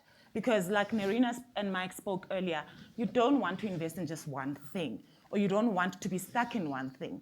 So that little pie chart kind of shows you. So if you don't really understand graphs, at least with that circle, when you look at the different colors of the rainbow, like my skirt, then you'll know that you are diversified. And the one aspect of the trading cycle, Wendy, that we didn't touch on is that when you place an order into the market, it's going to take a few days. Maybe you want to talk about that process. Okay, so when you buy an ETF, you would log into the system. Let's say you log into the system before 10 o'clock in the morning. We will buy, and you choose an ETF. We will buy it on the same day. If you buy it after 10, we will buy it the next day for you, right? And what happens is, we would buy today. You will see it as pending on the system. But it's like, when you do online shopping, Gareth? Yep. You go into Takealot, you buy what you want, you get it at that day's price, and then you wait for delivery. So what happens is, you buy today, you wait 3 working days for settlement. These are JSE rules, not ETFSA rules. So with the JSE, you wait 3 working days for delivery. Then delivery comes on day 4, and then you would see it on there showing the amount, the price of the unit. So you've been in the market from day 1. However, you were just waiting for delivery. And that's how any share works in the market. I mean, you can imagine there are hundreds of thousands of buyers and sellers in the market. They're all trading with each other during the day, and then the JSE takes a period of time for all of those sellers to match each other, all of those instructions to match, and all the cash flow to transfer. And that's the 3-day window that they provide themselves with. Sorry about the mic, guys. I'm not used to these kind of things. All right. So maybe on this one, I think, Nerina went through those 4 model portfolios with those 4 easy goals. But the reality is that there are over 200 ETFs. So you can get very, very particular with which ETF you want to buy, and which strategy, which market, which asset class, and you might have those different reasons. So our platform is completely open architecture, so all of the ETFs are available. So you'll see there on the screen, there were filters. You can filter it by asset class, by region, by issuer. So if you liked Satrix, for instance, you could just buy Satrix products, or Signia products, or 10x products, as the case may be. And then the other thing that we do at ETFSA is we spend a lot of time producing industry research, either on particular products. If there's a new product that comes to market, you'll typically see an analyst report from us on that particular product. And then a lot of rich data around what's going on in the ETF market, how ETFs are performing, which issuers are issuing lots of new ETFs and that type of thing. So outside of the actual hub platform, if you just navigate your way back to our normal resource center on our website, you'll see a lot of information there, including the ability to create a watch list, which is just a free service that we provide for clients. And then these are the big issues that many of you might know. So if you're wondering, well, if you went onto the Satrix website, yes, you'd be able to get access to just the Satrix ETFs. Most of the issuers have got a solution for their own ETFs. Where we're a bit different is that it's completely open across all of the different issuers. Okay. Yeah. Should we go on one? And then what do you need to know if you're investing on the hub? So basically, we know that you are investing long-term and so forth. But sometimes life happens and you need to access the money, or you need to access some of your money. A withdrawal takes 5 to 7 working days. Just like when you were ordering at Zara at the sale on Wednesday, and your delivery only is coming on Monday, the same thing would happen. So we would need to sell, wait 3 working days, receive the money, and then pay out to you. So withdrawal takes 5 working days. It's very flexible, it's very liquid, it's quite quick. And then over and above that, we don't do it for free. It's not free. So our fee is 0.5% per annum. And if you're investing in one of the model portfolios, you would then add a 0.25%, as well as brokerage of 0.1. Brokerage is as and when you are doing transactions. So it doesn't happen throughout the time, it's as and when. However, the 0.5 per annum is our standard fee, and all our terms and conditions are available on the mandate that you do get when you open the account on the hub. And you can also transfer your tax-free accounts or tax-free savings. Like Nerina spoke earlier about having a savings account at the bank or a tax-free savings at the bank, and you now want to move into a tax-free investment. You can now move your tax-free savings to the ETFSA Investor Hub, and you just give me a call, and we'll do whatever we need to do, and we'll make sure that you're fine. Yeah.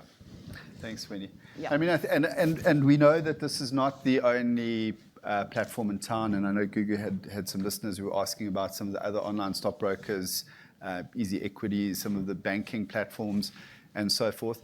And by all means, those are all credible platforms in terms of accessing the ETF market. That doesn't mean that we can't, at ETFSA, still have a relationship with you in various ways. But what you will find about our platform that is truly unique is the level of service that we provide clients over and above the technology platform. Because I don't even think, for instance, there are call centers at some of the other digital platforms, whereas we do have staff and we are licensed to give advice, so we can be a co-pilot to clients if they needing to decide between one S&P 500 product and another S&P 500 product, for instance. And those fees are very competitive. So 0.5% is ongoing, and brokerage of 0.1%. Right. So our difference, the legend Walt Disney, what does he say? Do what you do so well, they'll want to see it again. In our case, trade again or buy more ETFs, and bring their friends along. And as I say, I think our personal touch and our family environment that we have at ETFSA, hopefully that warmth has come across today, is one of the key differentiators. I don't think you can substitute service with anything else, quite honestly.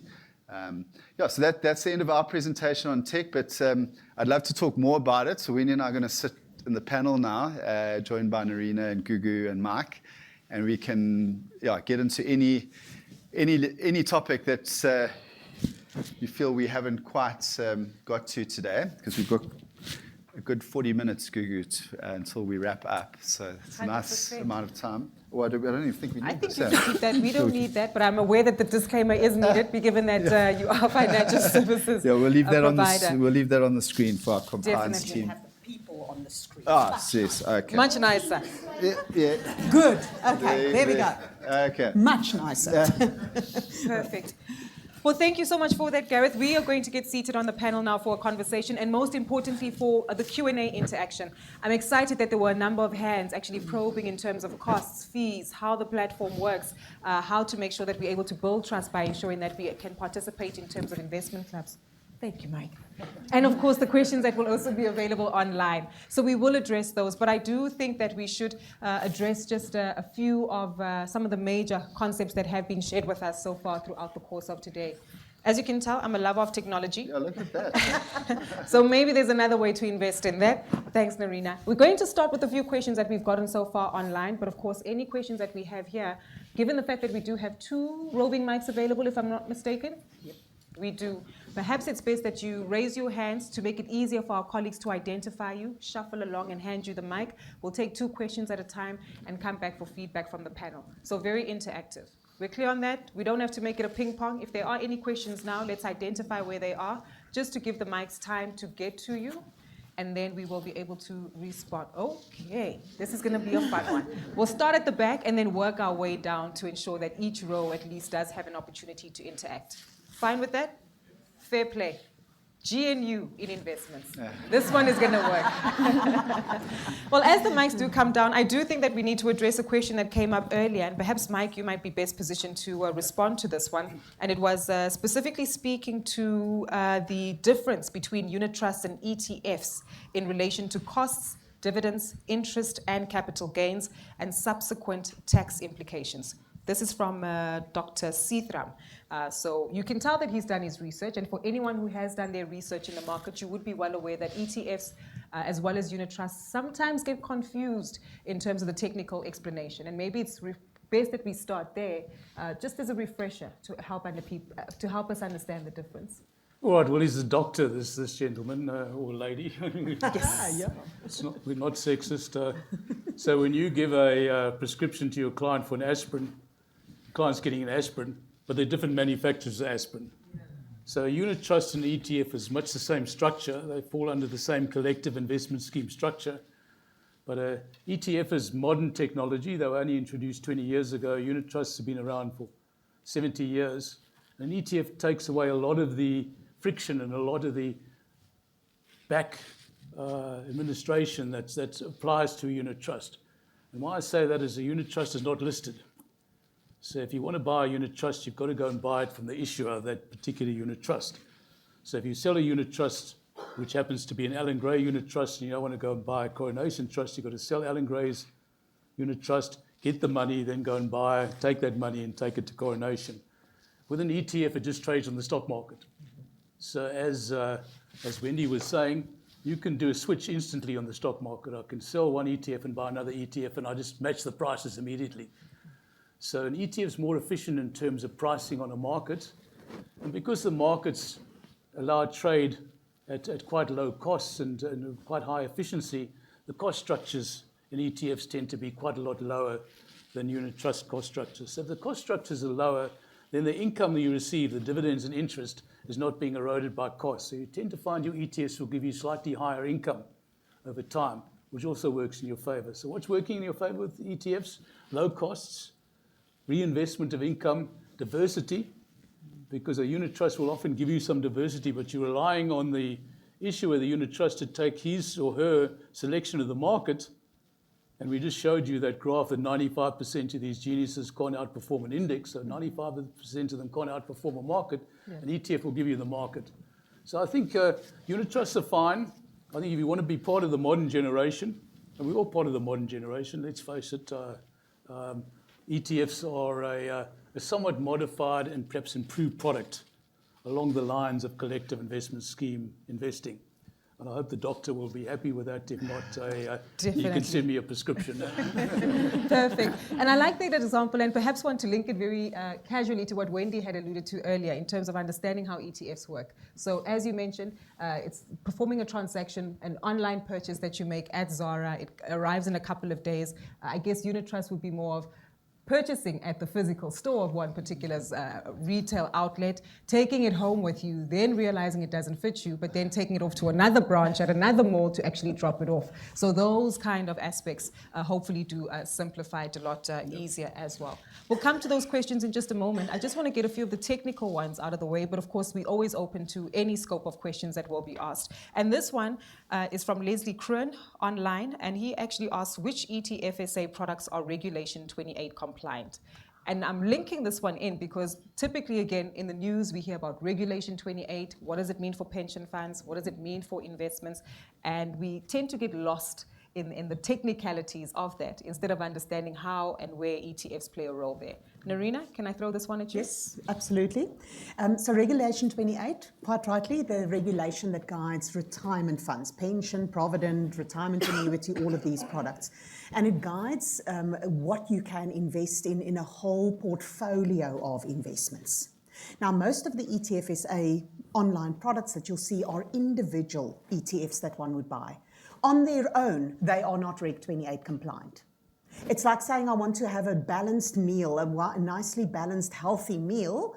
The individual meat or the potatoes or the vegetable on their own represent an individual investment or an individual foodstuff, and on its own it's not going to give you that compliance.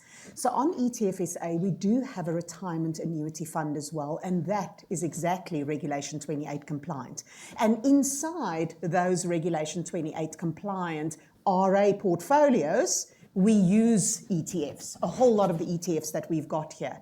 But the individual ETFs on their own are not Regulation 28 compliant. So if you want retirement funds, if you want Reg 28 compliant solutions, it would be in the ETFSA retirement annuity fund where the portfolio would be managed using ETFs that as a composite is altogether Reg 28 compliant. Got you. Should it be something that keeps us up at night? Because Definitely the truth not. is institutions need to take care of that. Exactly. And when you call Wendy and explain that you're looking to save for your retirement, she will guide you accordingly Exactly. to 100%.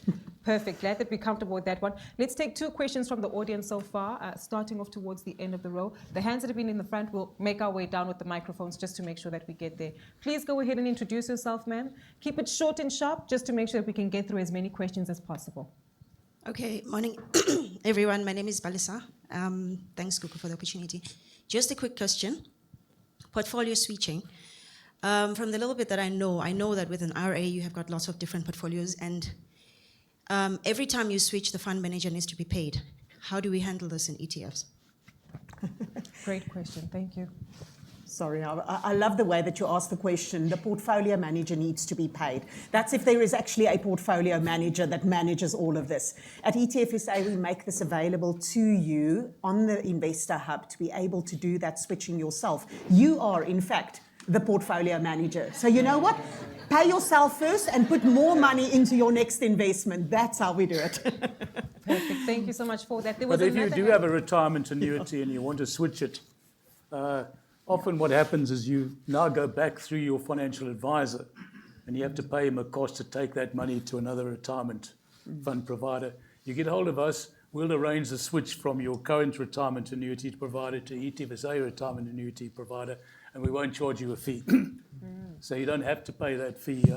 It's just to an external advisor, but the external advisor doesn't need to give you advice on you wanting to change your retirement annuity portfolios. We can give you that advice, and we'll give you that advice for free. So also keep an eye on costs when you do those sort of transfers. And we'll give you a quote. We'll tell you what we're going to do, and we'll arrange all the background stuff for you. So that's not my job. That's stuff that we got people like Susan who's here. She arranges that for you. Susan will arrange a transfer for you. She's the admin lady. Yeah, she's standing on the leaning. Let's see Susan. Say hi, yeah, Susan. Fantastic. Susan's the expert at this, so let her do all the work, but we'll facilitate it for you. 100%. And maybe to keep up with the theme of cost, if there are other hands, please raise them. It's just easier for our teams to find you and make sure that we get you quite quickly. Your hand has been noted, sir. The microphone is somewhere, it appears. Okay, let's come to you. There we go. Hi, good morning, everyone. My name is Lebokhan Tubisi. The question I have, particularly on what you touched on unit trusts and ETFs, I just need to understand. So I think mostly, actually on my side, I would go with unit trusts because they've been there for longer. You know, they've been in the market for as long as I can remember. But with ETFs, and if I were to join today with ETFSA, I think you've been around since 2021. I think that's what I heard. No, longer. What did you say? Sorry. ETFSA was On founded the in 2010. platform, 2010. Yeah, Oh, the Investor okay. Hub was founded in 2021 Oh, as a digital platform. So we've been around. We've had our retirement annuities available in the market for the last 10 or more years. So, but we're a new business. Yes, yes. And that's why we're quite young, except for me. Everybody else is quite young. It's a nice new dynamic business. I mean, Gareth and Wendy, they're just babies. So my question was actually based on if you decide, God forbid, that won't happen, you decide to exit, what then happens with our investments? Because, you know, in marriage, you have to ask these questions because these are the most important ones. Yeah. Lovely. And I think so pertinent that you mentioned that, right? Because as we've seen internationally, there's a lot of headlines around international banks, not necessarily investment platforms who have closed, but what we do need to appreciate is that South Africa has a highly regulated space when it comes to financial services. But Gareth, you can take this one for us. So, okay, just maybe if I understand the question correctly, there are a couple of clarifications to be made. So our firm is called ETFSA, but we are not ourselves an ETF. So we just manage ETFs, portfolios for clients, give clients advice on ETFs, run platforms that enable you to invest in ETFs. The ETF issuers are those companies that manufacture the ETFs, list them on the stock exchange. So those are some of those logos I put up a second ago. The likes of FNB, Signia, 10X Investments. There you go. There you go. Those are the actual issuers. So these are the issuers. And so our role in the ecosystem is to provide access to these products and to make sure that when clients go into it, that they feel comfortable, well-informed, that they're going to the right product, and so forth. So that's not to say that one day we won't have our own ETF, but the name of our company just means that we're specialists in this particular field, basically. If I can maybe just add to that also, who does that belong to? Yeah. And I think that's really important when we are talking about listed securities, exchange-traded securities. Your investment, your money is registered in your name on the central electronic share register of the JSE. The money doesn't come to us, it doesn't belong to us. We facilitate, we advise, we guide, we help, but it's your money registered in your name. So if we were not here tomorrow, it would still be your money, still in your name on the JSE. 100%. And if you look online as well, you'll find lots of really nicely written blogs around the differences between unit trusts and ETFs. And you'll find that the differences are quite subtle. Mike was talking about aspirin and dispirin and stuff earlier. They're very subtle, but I can assure you that both are as safe as each other in terms of where your money is. Yeah. If you can just augment on that as well, just in terms of safety and security of our capital, because as she mentioned, it's like a marriage and a relationship. Yes. Should anything go wrong, which is probably you just wanting to divest your money, but I think we just need to underscore how well protected our investments are in the South African capital markets. Yes. Well, just to add for that, lady, the same people you're buying unit trusts from are on Gareth's list. So 10X is really Old Mutual, One Investor, Standard Bank, Standard Liberty, Satrix is Sanlam. So the same people you bought your unit trust from, you're now buying your ETF from. And just like your unit trust investment is listed in your name with that company that issues the unit trust, so the company that issues the ETF registers you as the investor, not ETFSA, in your name on the stock exchange. So the safety element in ETFs is just as safe as unit trusts. In fact, it's slightly safer because there's a central electronic register and so on. So don't worry about that aspect. worry about which ETFs you want to invest in or which portfolio you want to use, and ask Gareth and Wendy to give you some advice. 100%. So you've got the microphone at the back, but we are a few hands that we've noted. Yours, 1, 2, 3, 4 on this part. Then on this side of the audience, I do see a hand there. Go ahead with your question, sir, and then we'll come down this side of the audience to address a few. Good morning. My name is Tsepo. Thank you for the session today.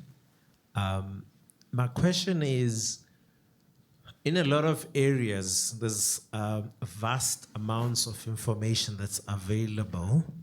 Sometimes the challenge is to consume that information in a structured manner. So some areas, for example, might have a learning path.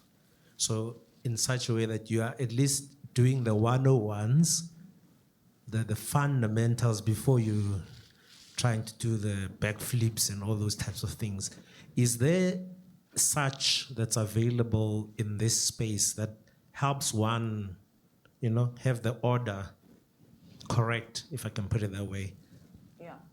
Why don't you take that one, Wendy?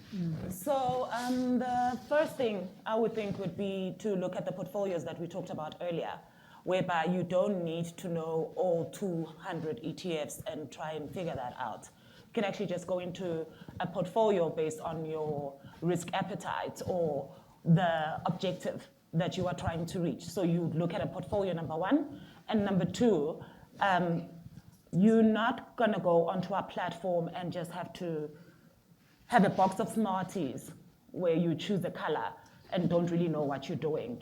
That's where we come in as a team. Mm-hmm. You can actually talk to us. You can actually tell us your goals. We are registered financial advisors as well, and we will guide you, and we won't charge you for the advice. 100%. And I think that is important because, as you can tell by, I think you need Wendy as a friend on WhatsApp. She'll actually help you determine your risk appetite, and that's part of the journey and the process, is that through the engagements with the consultants and advisors, you can actually go through the one-on-ones and establish where you are, and they can also further provide you with access to the necessary resources that are available on the hub.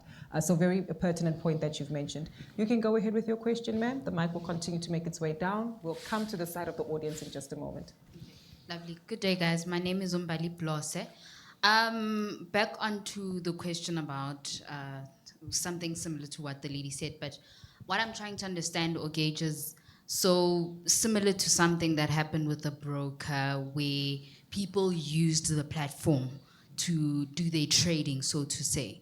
And when they had to now withdraw back the funds since the broker was shut down or whatever the case, there was no accessing the funds. So in the regard that we using ETFSA as a platform to diversify our incomes, then what happens in the event that ETFSA does have a platform shut down? Is there another way that I can withdraw my funds back into my account, or do I have to wait for ETFSA to come back on board again to receive my funds? That is what I want to understand. Thank you. So I try and take that one. So I think we can try and break that problem down in a number of different ways. So there could potentially be a tech breakdown where the website that we're just showing you is down for a couple of days, like any website can be down. There we obviously make sure that we've got all of our IT security and backups like all of these systems do, but it's not impossible. So if that were to ever happen, we would be very quick to communicate with clients and say our system's down for whatever reason and give you a timeline when it will be a backup. So it's not impossible that there might be a tech breakdown, but we've invested a lot of time, money, and effort into making sure that the system is secure, that it's robust, that it's stable, and all these sort of things. Otherwise, we wouldn't take it to market in the first place. The second thing is that if anything were to happen to our company, this is where these regulatory safeguards start to come into, because yes, you've come to us to invest in the JSE Top 40. Let's say the Satrix Top 40. Believe me, your name is in the system, and your name is against that asset, and you will be able to exit that asset, whether it's through us or any other broker for that matter. So this is where these governance and all these acronyms and all of this jargon that we throw out comes into play, because these are regulated funds. They're very well protected by various pieces of regulation and governance and licenses and things that we all have to do in order to operate. So if you go onto our website, you'll actually see all the licenses that we have and the insurance policies and. So one can never promise absolute certainty of these things, but what we can say is there's been a lot of safeguards and investment that goes into it.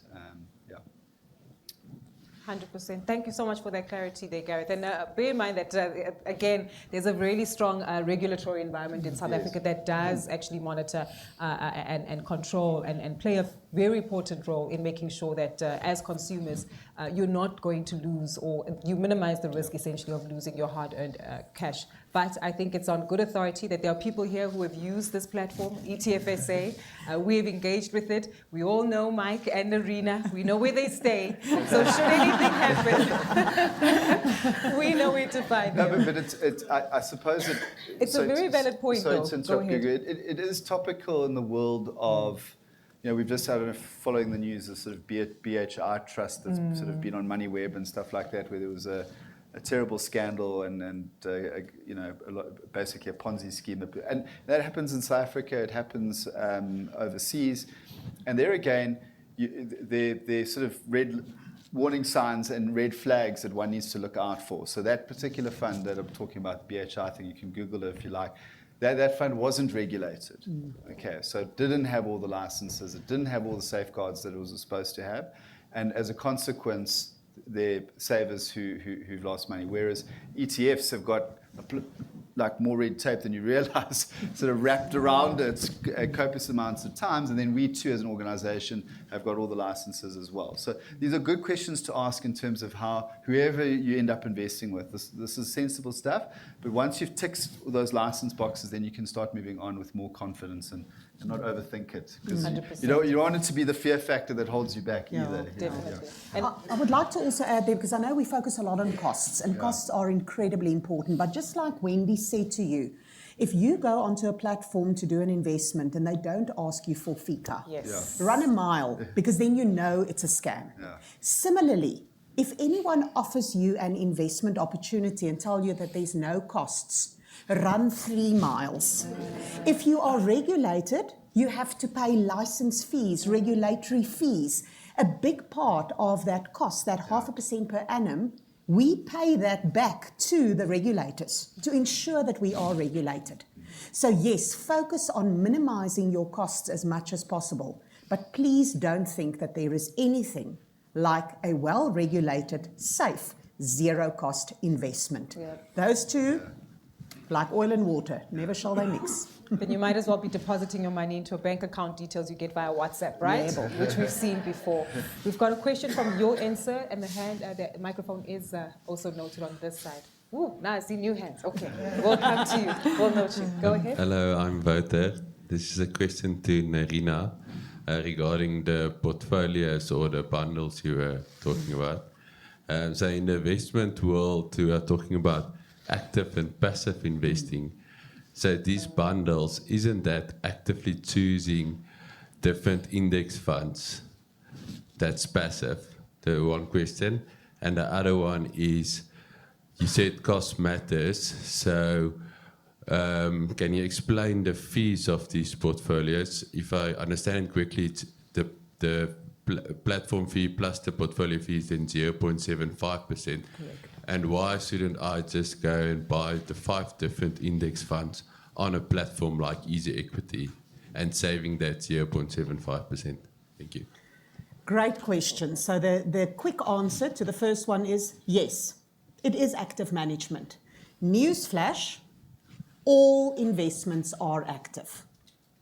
All investments are active. The level of activity, the frequency of activity varies.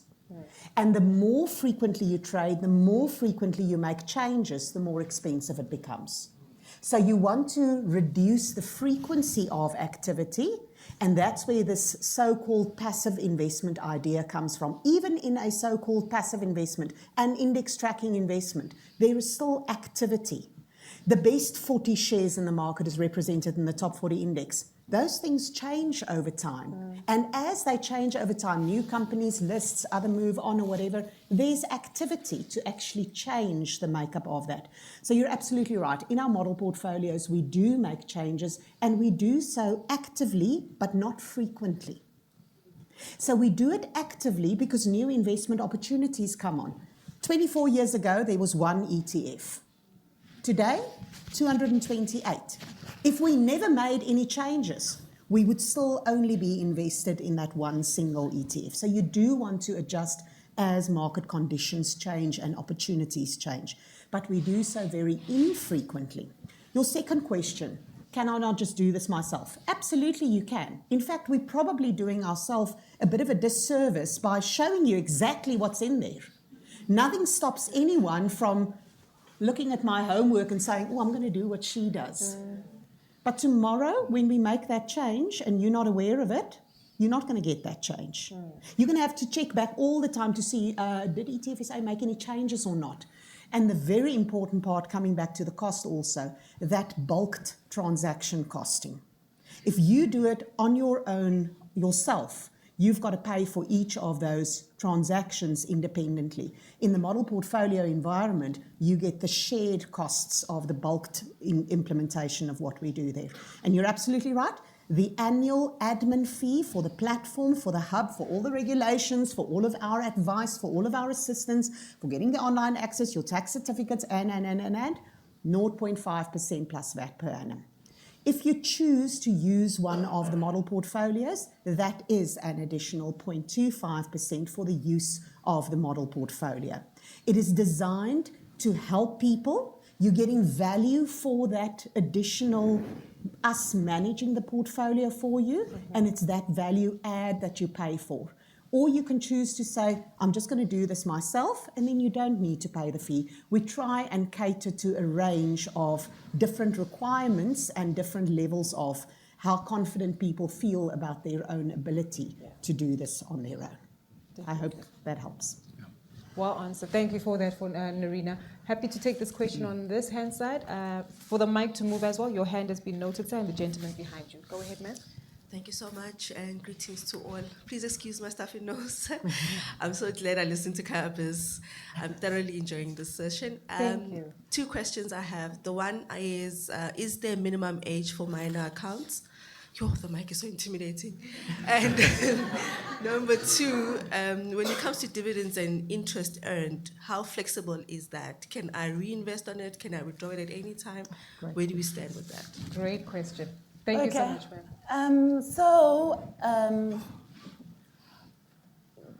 As soon as the child has a birth certificate and an ID number, they can invest. So there is no minimum age.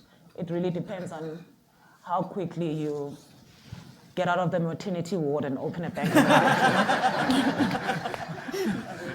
But I'm basically saying that as soon as the child has a bank account, the child has a birth certificate, you can literally invest for them from birth, really. And then in regards to the dividends, well, we would say that it's best to reinvest the dividends. So as soon as the dividends come out, usually with the local ones, they come out 4 times a year. And with the international ETFs, they come out twice a year. So that's in general. Some of them do things a little bit differently, but most of them work that way. And once your dividends come in on the hub, you'll just suddenly see a whole lot of cash showing, and then you can then decide how to reinvest. You can reinvest it in how it was from where it comes from, rather, or you can reinvest it into something new. 100%. Thanks. I hope that you're satisfied with that response. And of course, strongly encouraged as well. Perhaps baby showers need to be different with the vouchers for ETFs going forward, right? Instead of having a nappy party. But I want to build up on that because there is a question as well online. And this one is from Vanessa Millard. Again, looking at ETFs for minors. And she asks, am I able to open up an ETFSA account for a minor residing in a foreign country? Now, this also interlinks to her being the executor of her mother's estate, and she had asked for the beneficiaries or finances from her estate to actually be then awarded to her great-grandchildren. But all these great-grandchildren reside outside of the country. Minors, outside of South Africa, a lot of paperwork is what I'm seeing your face. How do we manage that? South African bank account. That's it. We can only pay into a South African bank account. You can move to anywhere in the world, as long as you are identifiable and you've got a South African bank account. We will only pay into a bank account in the name of that individual, and the bank account needs to be South African. So, does that answer the question? 100%. We're comfortable? Awesome. The mic was here with you, sir, at the bottom. Go ahead where the mic is. Your hand has been noted at the back, sir, if our colleagues will just identify. Perfect. Good morning. My name is Daddy Shabalala. I'm an independent financial advisor. Are you not on radio? That voice. Right? Did he say his name is Eddie? Yes, he's coming out to your show. Clearly. It's Go Daddy. ahead, My first question is to Narina, where she mentioned that sometimes the bond price goes to negative 10%. I've never seen bond price goes negative, so maybe if you can explain that to me. And then also with regards to CGT, how is that handled on the platform? When there's a CGT event, do you issue out certificates to let us know what is our liability for tax? And then the final question is, since you have low fees and you don't charge advice fees, and you say we must run when we don't trust people that are telling us all these good things, how do you guys make your money? Because you are also offering us something that sounds too good to be true. So how do we trust you? Okay. Thank you. Great questions. So it's not the bond price that went negative. It is the return on the price at which you bought it for that went negative. So if you bought the bond at 10 Rand and the price dropped to 9 Rand, you've lost 10%. And that's what you saw there. And the relationship between bond prices and interest rates are inverse. When interest rates go up, bond prices fall. And that's what we saw happening in recent times when interest rates went up and we had a negative return on bonds. So the price didn't go negative, it's the return that went negative. The second question was relating, oh my goodness, I've got your second question. I know the third one. Fees. Wasn't that the third question? CGT. Oh, CGT. Yeah. Thank you. Oh, audience is listening. Wonderful. For those who aren't aware, CGT stands for capital gains tax. Capital gains tax. So a capital gains tax event happens when you actually sell something and you've realized a capital gain. So this is not when the value of your portfolio went from 100 to 120. It's when it goes from 100 to 120 and you sell it and you have now realized that capital gain. It then becomes taxable in the hand of the investor, and now it depends very much on who is the investor. Let's assume for simplicity it is an individual investor. That 20 Rand, as I've now sort of described it, then becomes taxable in the hand of the investor. There are some first sort of amount of capital gains in a tax year that you can make that's free of charge. Thereafter, a portion of that capital gain is included in your normal taxable income, and you will pay the amount of tax that your marginal tax rate dictates. So it becomes a very individualized or a personal experience how much CGT you would pay. But what I can tell you is the maximum amount of capital gains tax that one can pay is 18%. Dividend withholding tax is 20%. Capital gains tax is one of the lowest forms of tax payable. The last thing that I want to say is in a tax-free account, one of the things that it's free of tax from is free of capital gains tax. So inside your tax-free account, you can buy the 100 and sell for 120 and reinvest that 120 somewhere else in your tax-free account, and there's no CGT payable. Your third very important question, why should you trust us if we say we don't charge? We do charge. We charge the 0.5% admin fee. Out of that admin fee, we are licensed and registered to be allowed to provide advice. So it's part of the service that we offer. The service that we offer ranges from the tech interface where you need it, the information on our website, the administrative processes, your tax certificates, and the advice that we are licensed to give you. So no, we don't do this free of charge, but rather than charging you a separate advice fee, we do it as part of a full and final 0.5% fee that you pay per annum. We're also very happy to work collaboratively with other advisors in the market who might want to use ETFs inside their client solutions. So please feel free to contact us about that as well. Perfect. Thank you so much. Your hand has been noted, so please go ahead with the mic. And your hand has been noted, ma'am. With my high-pitched voice,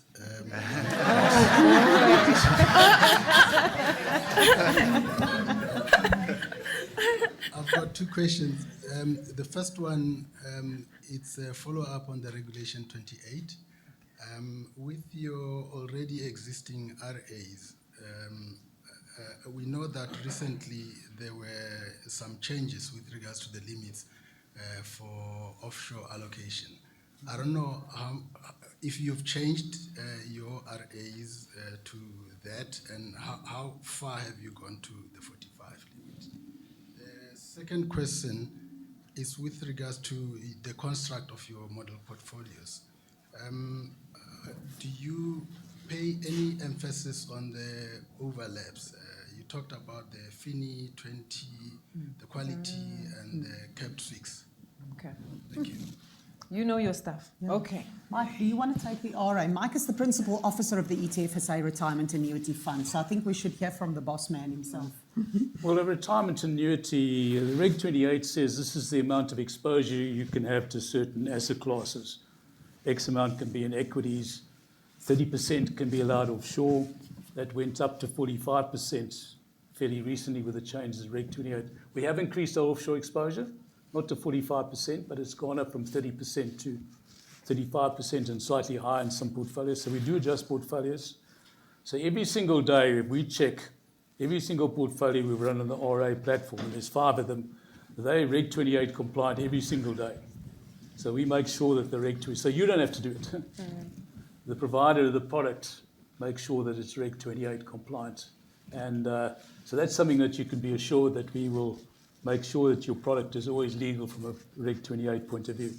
Because I say you can go 45% offshore doesn't mean we have to go 45% offshore, because as Narina explained, offshore investments create a lot of volatility. And in long-term investments, you don't want a lot up and down. You want to smooth things out a bit. But that we certainly take into account in terms of the way we operate the RAs. And the second question was, Gugu, were you? It was about the model portfolios. Do we take account of overlap? And yes, absolutely. I love the question that you're asking, because I think even for investors looking at putting together your own portfolio of more than one ETF, it's such an important consideration. Look under the hood, look through, look inside the ETF to see what are you actually buying in the process. And so, yes, we do that, and it was a very conscious choice to combine the capped all share with the FINI, because we were of the opinion that the financial shares in South Africa offered very good value. They pay exceptional dividends, and we were comfortable that having almost an excess exposure to financial shares was the right way to be positioned. And if you maybe if you've noticed what's happened over the last couple of weeks, as the sentiment has started to improve, as the confidence started to return into SA Inc., the local market, that's exactly where you saw the benefit come through. So it's a very conscious choice, and we look very carefully. And thank you for highlighting that, because we so often find that people only look at the past performance of something and then go, let me go and buy the 5 ETFs that did the best over the last year. You're probably going to find that those 5 are exactly the same underlying exposure, because it was the underlying exposure that did really well. So please do look inside. The fact sheets that we've got on our website shows you the top 10 holdings. Mike showed you the top 10 holdings of the S&P 500. Those are available for every single ETF. Do that. Go and have a look. Do your homework. That's part of coming back to the gentleman that was asking about almost a journey of starting with ETFs 101 or Investments 101. That's one of the most important next steps, is to start looking inside these instruments. ETFs are transparent. You don't have to wonder what's inside them. You can go and have a look and say, is this actually what I want to be invested in or not? That's the way to decide on investments. 100%. Very important that you emphasize that point, because it was another question that we had received from one of our online audience members, who were essentially asking, how does diversification work if you're buying a S&P 500 ETF from Satrix versus one from 10X? And as has been explained, some of you, we do need to do the research to look into the portfolio to see that there's no duplication there. Because if you're buying, 5 ETFs, but they're all giving you exposure to S&P 500, then you need to start questioning and reworking what exposure and diversification looks like for you. And maybe that's a valid point for us to jump on before we do get to the question at the back, and then the mic was over there. In the Perfect. front. 2 questions. In the front. 1, 2, 3. Your hand has been noted, sir. Perfect. And I think that's just very important, diversification and how we look at it. Wendy, is this a question you get often from clients? Yeah, sometimes you'll find that people are not really sure which, for example, S&P to choose. And then that's when you would look at things like TER in regards to, or the price, because you'll sometimes find that a Satrix one is 10 Rand or a Signia one is 15 Rand and you don't really know why. So you'd look at all those different things to be able to see which one is best. 100%, got you. Perfect. You can go ahead with your questions, sir. We'll come to my right-hand side to you, ma'am, with the blazer. Go ahead. Okay. Good morning. Thank you for the opportunity. My name is Zuletu, and I think my question is mainly around the guided portfolio design. So for this context, if I have a portfolio with different instruments, how easy would it be to manage multiple portfolios with different instruments based on either a strategy I'm using or different types of allocations of instruments? So instead of having a list of instruments, I would like to group them into different portfolios and manage them that way. How easy would it be to do that on your platform? Perhaps Gareth can answer that, because that's something we're looking to develop, is bringing third-party portfolios onto our platform and then making them available not only to you, but if you've got a client base around yourself or other people that want to utilize your portfolio structures, provided you've got a license to give advice, we're looking to cater for that. So we are looking to bring third-party portfolios. You don't have to just choose our portfolios. You can take your own structured portfolio and put it on the Investor Hub, and that's something that it's ready to go quite soon. What we're trying to do is get enough seed capital in from some bigger investors to be able to make it worthwhile doing that. As somebody said, how do you make money? And we're charging you 0.5% per annum. Where do we make money? Well, we make a little bit of money on 0.5%. Financial advisor here is used to charging 0.5% to 1% a year for advice. We're not charging that for advice, but there's always a margin. And Gareth looks at that margin every single day. He's got a spreadsheet showing what the margin is on each of our different product ranges. We don't make a big margin, but if we're looking at third-party platforms and so on, there would be a small margin in that. But that's something, come and have a chat to Gareth or any of us at ETFSA if that's what you're looking at doing. And we can look at doing some sort of design that enables you to create some sort of product structure. But Gareth. No, sorry, Mike, I thought you first. I think you can take aspects of that question offline, but I did want to say, and to my earlier point, is our platform is designed to be simple to use. So it's not a trading platform. It's not an online stockbroking platform. I would rather describe it as an online savings platform, because we really have tried to simplify the offering. Yes, all of the ETFs are available, but we've tried to make it very simple to use. And in doing so, we perhaps have lost some of the complexity for more sophisticated portfolios that you could run on other platforms. That's not to say that we can't provide that service in our broader offering. So we should maybe just take that offline with you. 100%.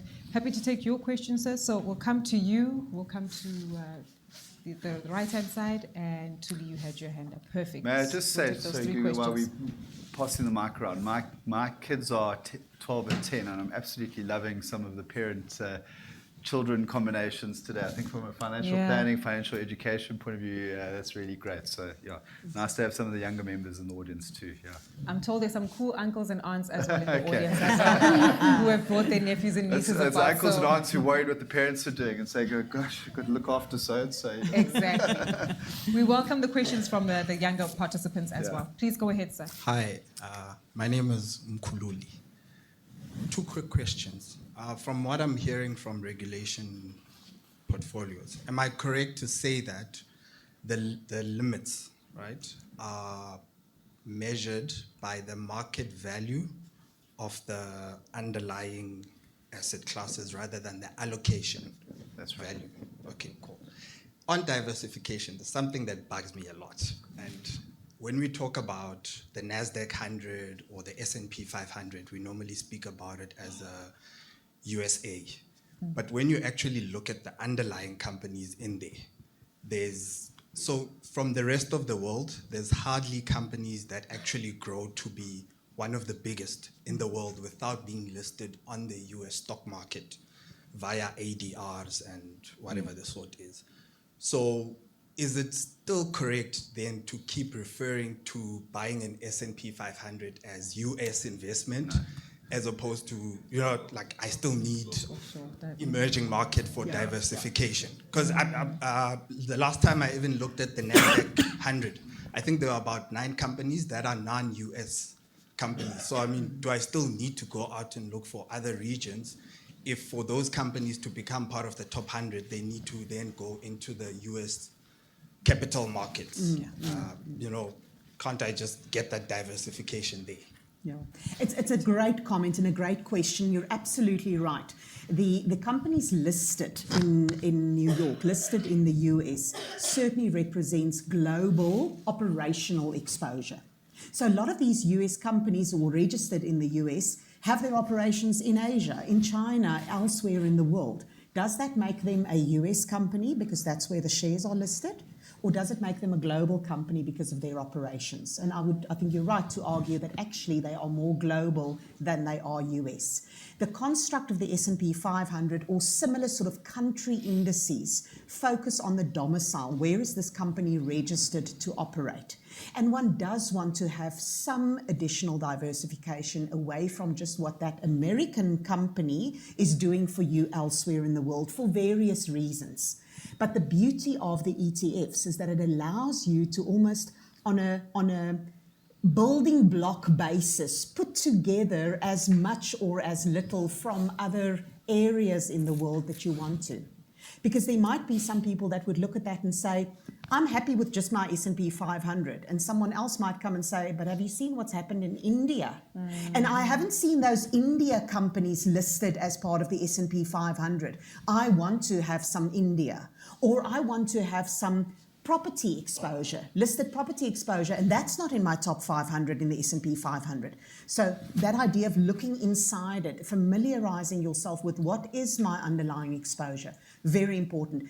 But that's not ETFs 101. That's ETFs probably 301 that we're getting to. And it's wonderful to know that there's this journey. And for those of you that feel somewhat overwhelmed by maybe some of the conversation that we're having here, know that you too will get to that point and probably sooner rather than later. So aspirational goals. Definitely. And such a valid and exciting point because you might have heard Wendy also saying, well, I want to buy China. I don't want to buy this particular region. It does really speak to the exposure of where the ETFs are listed. On that note, just to build up on the exposure to emerging markets, Narina, there was a question that actually asked, are there any ETFs for the Indian Stock Exchange on the ETFSA platform? Yes, indeed. The Satrix MSCI India ETF is listed on the JSE and therefore available on the ETFSA Investor Hub. So you can buy your India exposure exclusively if that's what you want to do. And I guess for those of us who still, to help us understand, that's almost buying what, like top 40 of India or businesses based in India. Exactly. There was a lovely term for that index before. It was called the Nifty 50. You can buy your Nifty 50 on the ETFSA Investor Hub. Perfect. Okay. So expanding on exposure there for a lot more seasoned investors. You can go ahead, ma'am. Hi, my name is Busi. Back to 101. I've got a company. I want to use this to invest some of the money that my company is making. Can I then do that? Can my company register on your website and trade and invest some of the little bit that we do have into ETFs? There's two services we offer. One is you can register your company on the Investor Hub, and you can then go and invest on the Investor Hub in terms of your company. Or you can come to us, ETFSA, and we can run a managed portfolio structure for you, where we actually give you advice what what does your company need? Does it need liquidity from time to time? Do you want to take some money out to pay bonuses or to buy stock in globally? When do I need cash? When do I need liquidity? When do I want to build up capital over time in the company? And we can structure something specifically for you. So it doesn't have to be 101. If you want a more sophisticated, somebody was talking about sophistication. We are financial advisors. We know a little bit about ETFs. We can design something specifically for you. So don't worry about the fact that you're a company.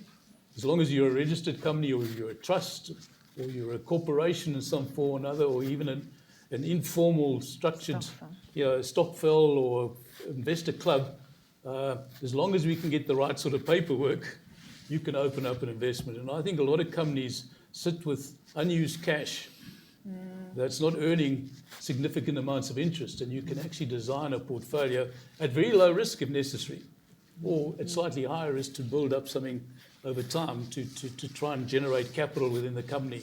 And so using your balance sheet properly is something that it's well worthwhile looking at. So this is not quite 101, but get hold of us and we can do what we can for you. But the general question is, it doesn't have to just be investments for individuals. On a platform like ETFSA or a financial advisor like ETFSA, we can look after different types of institutional clients and so on. That does answer my question. And then again, I'm here also representing now an aspect where I've got my mother. Very soon she's going into her retirement. She's going to have her pension fund paid out to her. But because now you can't really live off of a pension, can I now tell my mother that, look, with some of that pension money that you're going to be receiving, why not look at how to make that work for you, to carry you a bit better through the pension years of your retirement? So do you guys also cater to that? Can I do that? Is that good advice to give to my mother? Because this is my mother's money and I want my mother comfortable. So, although Gugu might know where you guys live, I will find out. We absolutely do that, and we definitely can help you. And is it good advice? Absolutely. You are a very good daughter. To take care of your mom from this perspective as well, and to help her and guide her, and we can certainly help you on that journey. Susan, who's standing right there next to you, is our retirement expert, and she does exactly a lot of this. She's one of our registered advisors. She's also a certified financial planner, so she's got way more than 101 and 201 and 301, just tell you. And she can help you and your mother with that conversation and that process of how best to do that. 100%. Thank you so much for your questions. Very valid, and you're clearly 2-3 steps ahead of the game in terms of knowledge and information. Due to time pressures, we are going to have to wrap it there for the Q&A, and for those of you who might still be available throughout the course of the day, there will be an opportunity to interact and engage with the various speakers and representatives. If there's one thing we want to emphasize and underscore before Gareth brings us some magic here on stage, is the fact that this is a trusted institution, one that is adequately registered. So of course, from a trust and a reference point of view, you can certainly follow through with the necessary registration details with as an FSP. Most importantly, this journey of investing is certainly one for anyone and everyone, whether you are 15 or 55 with experience in the room. Ultimately, there's an option and a plethora of options that might be available to you. Your needs can be met by fully understanding the fundamentals of what it is that you want to achieve in your life.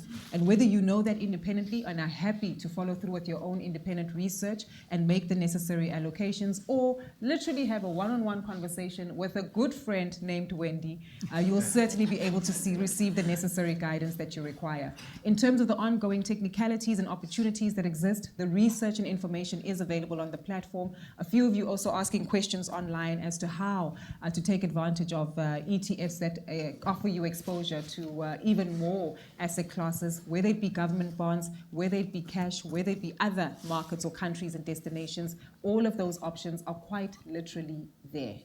The universe of ETFs is open to you, and ultimately there are options that will work for you within your journey of investment and where you sit. So I'm hoping that this conversation has offered you a lot of confidence, whether you have 10,000 Rand a month to spare, 10 million to invest, or even just 100 Rand to get you by from those coffees that we save on, right, Mike? Yeah, that's right. Yeah. Definitely. So I'm hoping that today's conversation has left you a lot more confident. We do want to remind you that there will be a recording of today's session available online. You will also be able to make use of the resources that we'll continue to share with you as ETFSA together with Kaya 959. And on that note, though, what we do also want to encourage you is to continue to form that relationship, reach out to the various ETFSA representatives who are here in the room. No matter what your question, it will be answered as adequately displayed here on the stage today. But because it would not be an event about building wealth and talking about sustainable wealth creation without offering you an opportunity to actually participate and build that wealth. Right, Gareth? That's right. So we've got two little vouchers for our platform, 1,000 Rand starter voucher, one for our online audience and one for our in-person audience.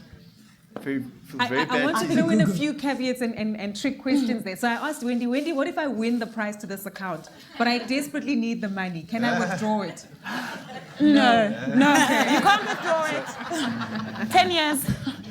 10 years. Which is minimum investment, 10 years. I'm actually not entirely sure which is which, but we'll draw the names and we'll work it out. We'll start with this one, and we don't know whether it's online or in person. Is this That's in person? Yeah, I think let's save in person for last. Okay. Let's do online. Let's remind you what you're winning here. This is literally an opportunity to change your life, right? Because in 10 years' time, this 1,000 Rand, depending on how it's been invested, the exposure that it's gotten, and just your patience in the market could be into the hundreds of thousands and maybe even 1 million in terms of growth, right? So this is really life-changing.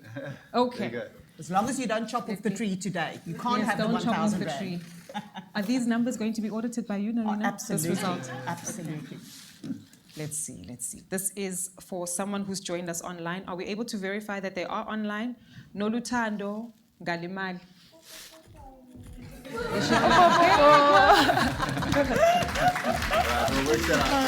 So we'll work it out. Nolutando winning there. So if you can zoom in, she's one.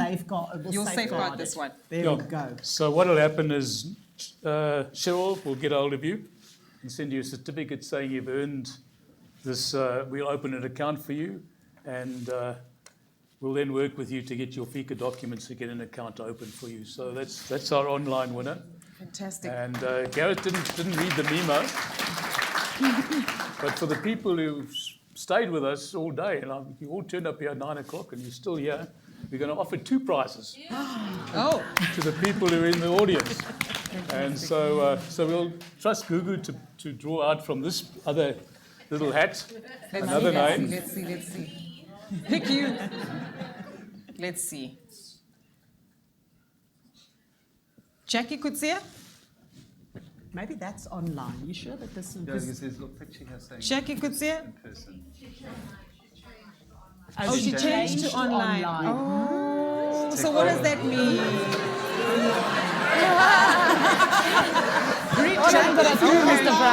We'll give her the prize anyway, okay? So Jackie will get her prize. Mike, you're being generous. We're giving away 3 accounts now. So let's draw another one. Give them the prize.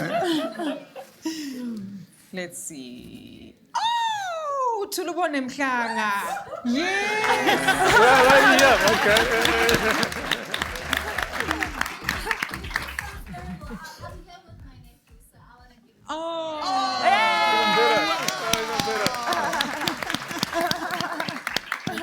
Talk to us afterwards. That's great. Thank you. Perfect.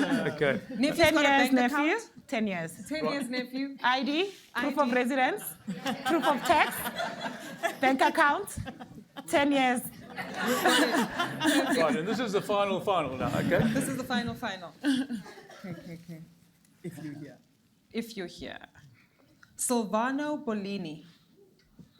There we go. There we go.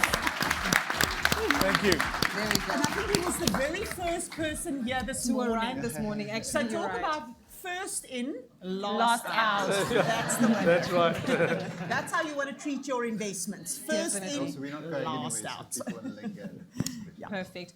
I've thoroughly enjoyed the situation. All of you have been amazing, amazing participants. The fact that you arrived here this morning, braved the cold, but opened up your minds, opened up your thinking, and of course were providing us as well with a refreshing perspective of what lingers on your minds is really, really appreciated. We'd like to thank you as well for engaging the team here at ETFSA, for being patient with us in our interactions as well, despite the delays this morning, and most importantly, for showing a commitment to yourselves, to your loved ones, and to your future, to actually want to build wealth sustainably, not this quick, get-rich-quick overnight schemes that typically catch people off guard, but most importantly, as you embark on this journey, you also are educating the children and the people around you, you're educating your peers and your colleagues as you have these conversations going forward, and most importantly, just constantly enriching and instilling in yourself. It's typically said that money doesn't buy happiness, but money gives you options.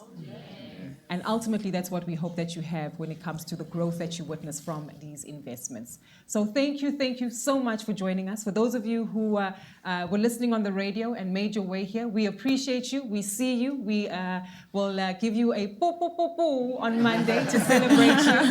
And of course, we hope that we continue with this partnership and extend it as we are family members with ETFSA. So feel free to reach out to the team, open up your accounts, continue to read and build up on the research. Call in if you have any questions. We'll forward them to the team at ETFSA and, of course, follow through with ongoing feedback and support that we can offer you.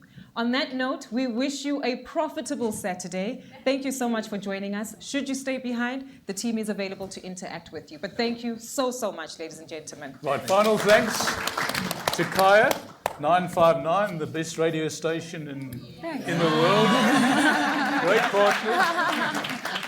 Great to listen to in the evening. And it's really a privilege to be able to do this together with Kaya. And thanks all of you for coming. And join us outside. There's still some, I think, a few snacks and a cup of tea or things like that, and we can have a chat outside before you go home. But safe journey home, and hopefully we'll all stay in touch after this. ETFSA is known as the home of exchange-traded funds. Henceforth, it shall be known as the Kaya of exchange-traded funds.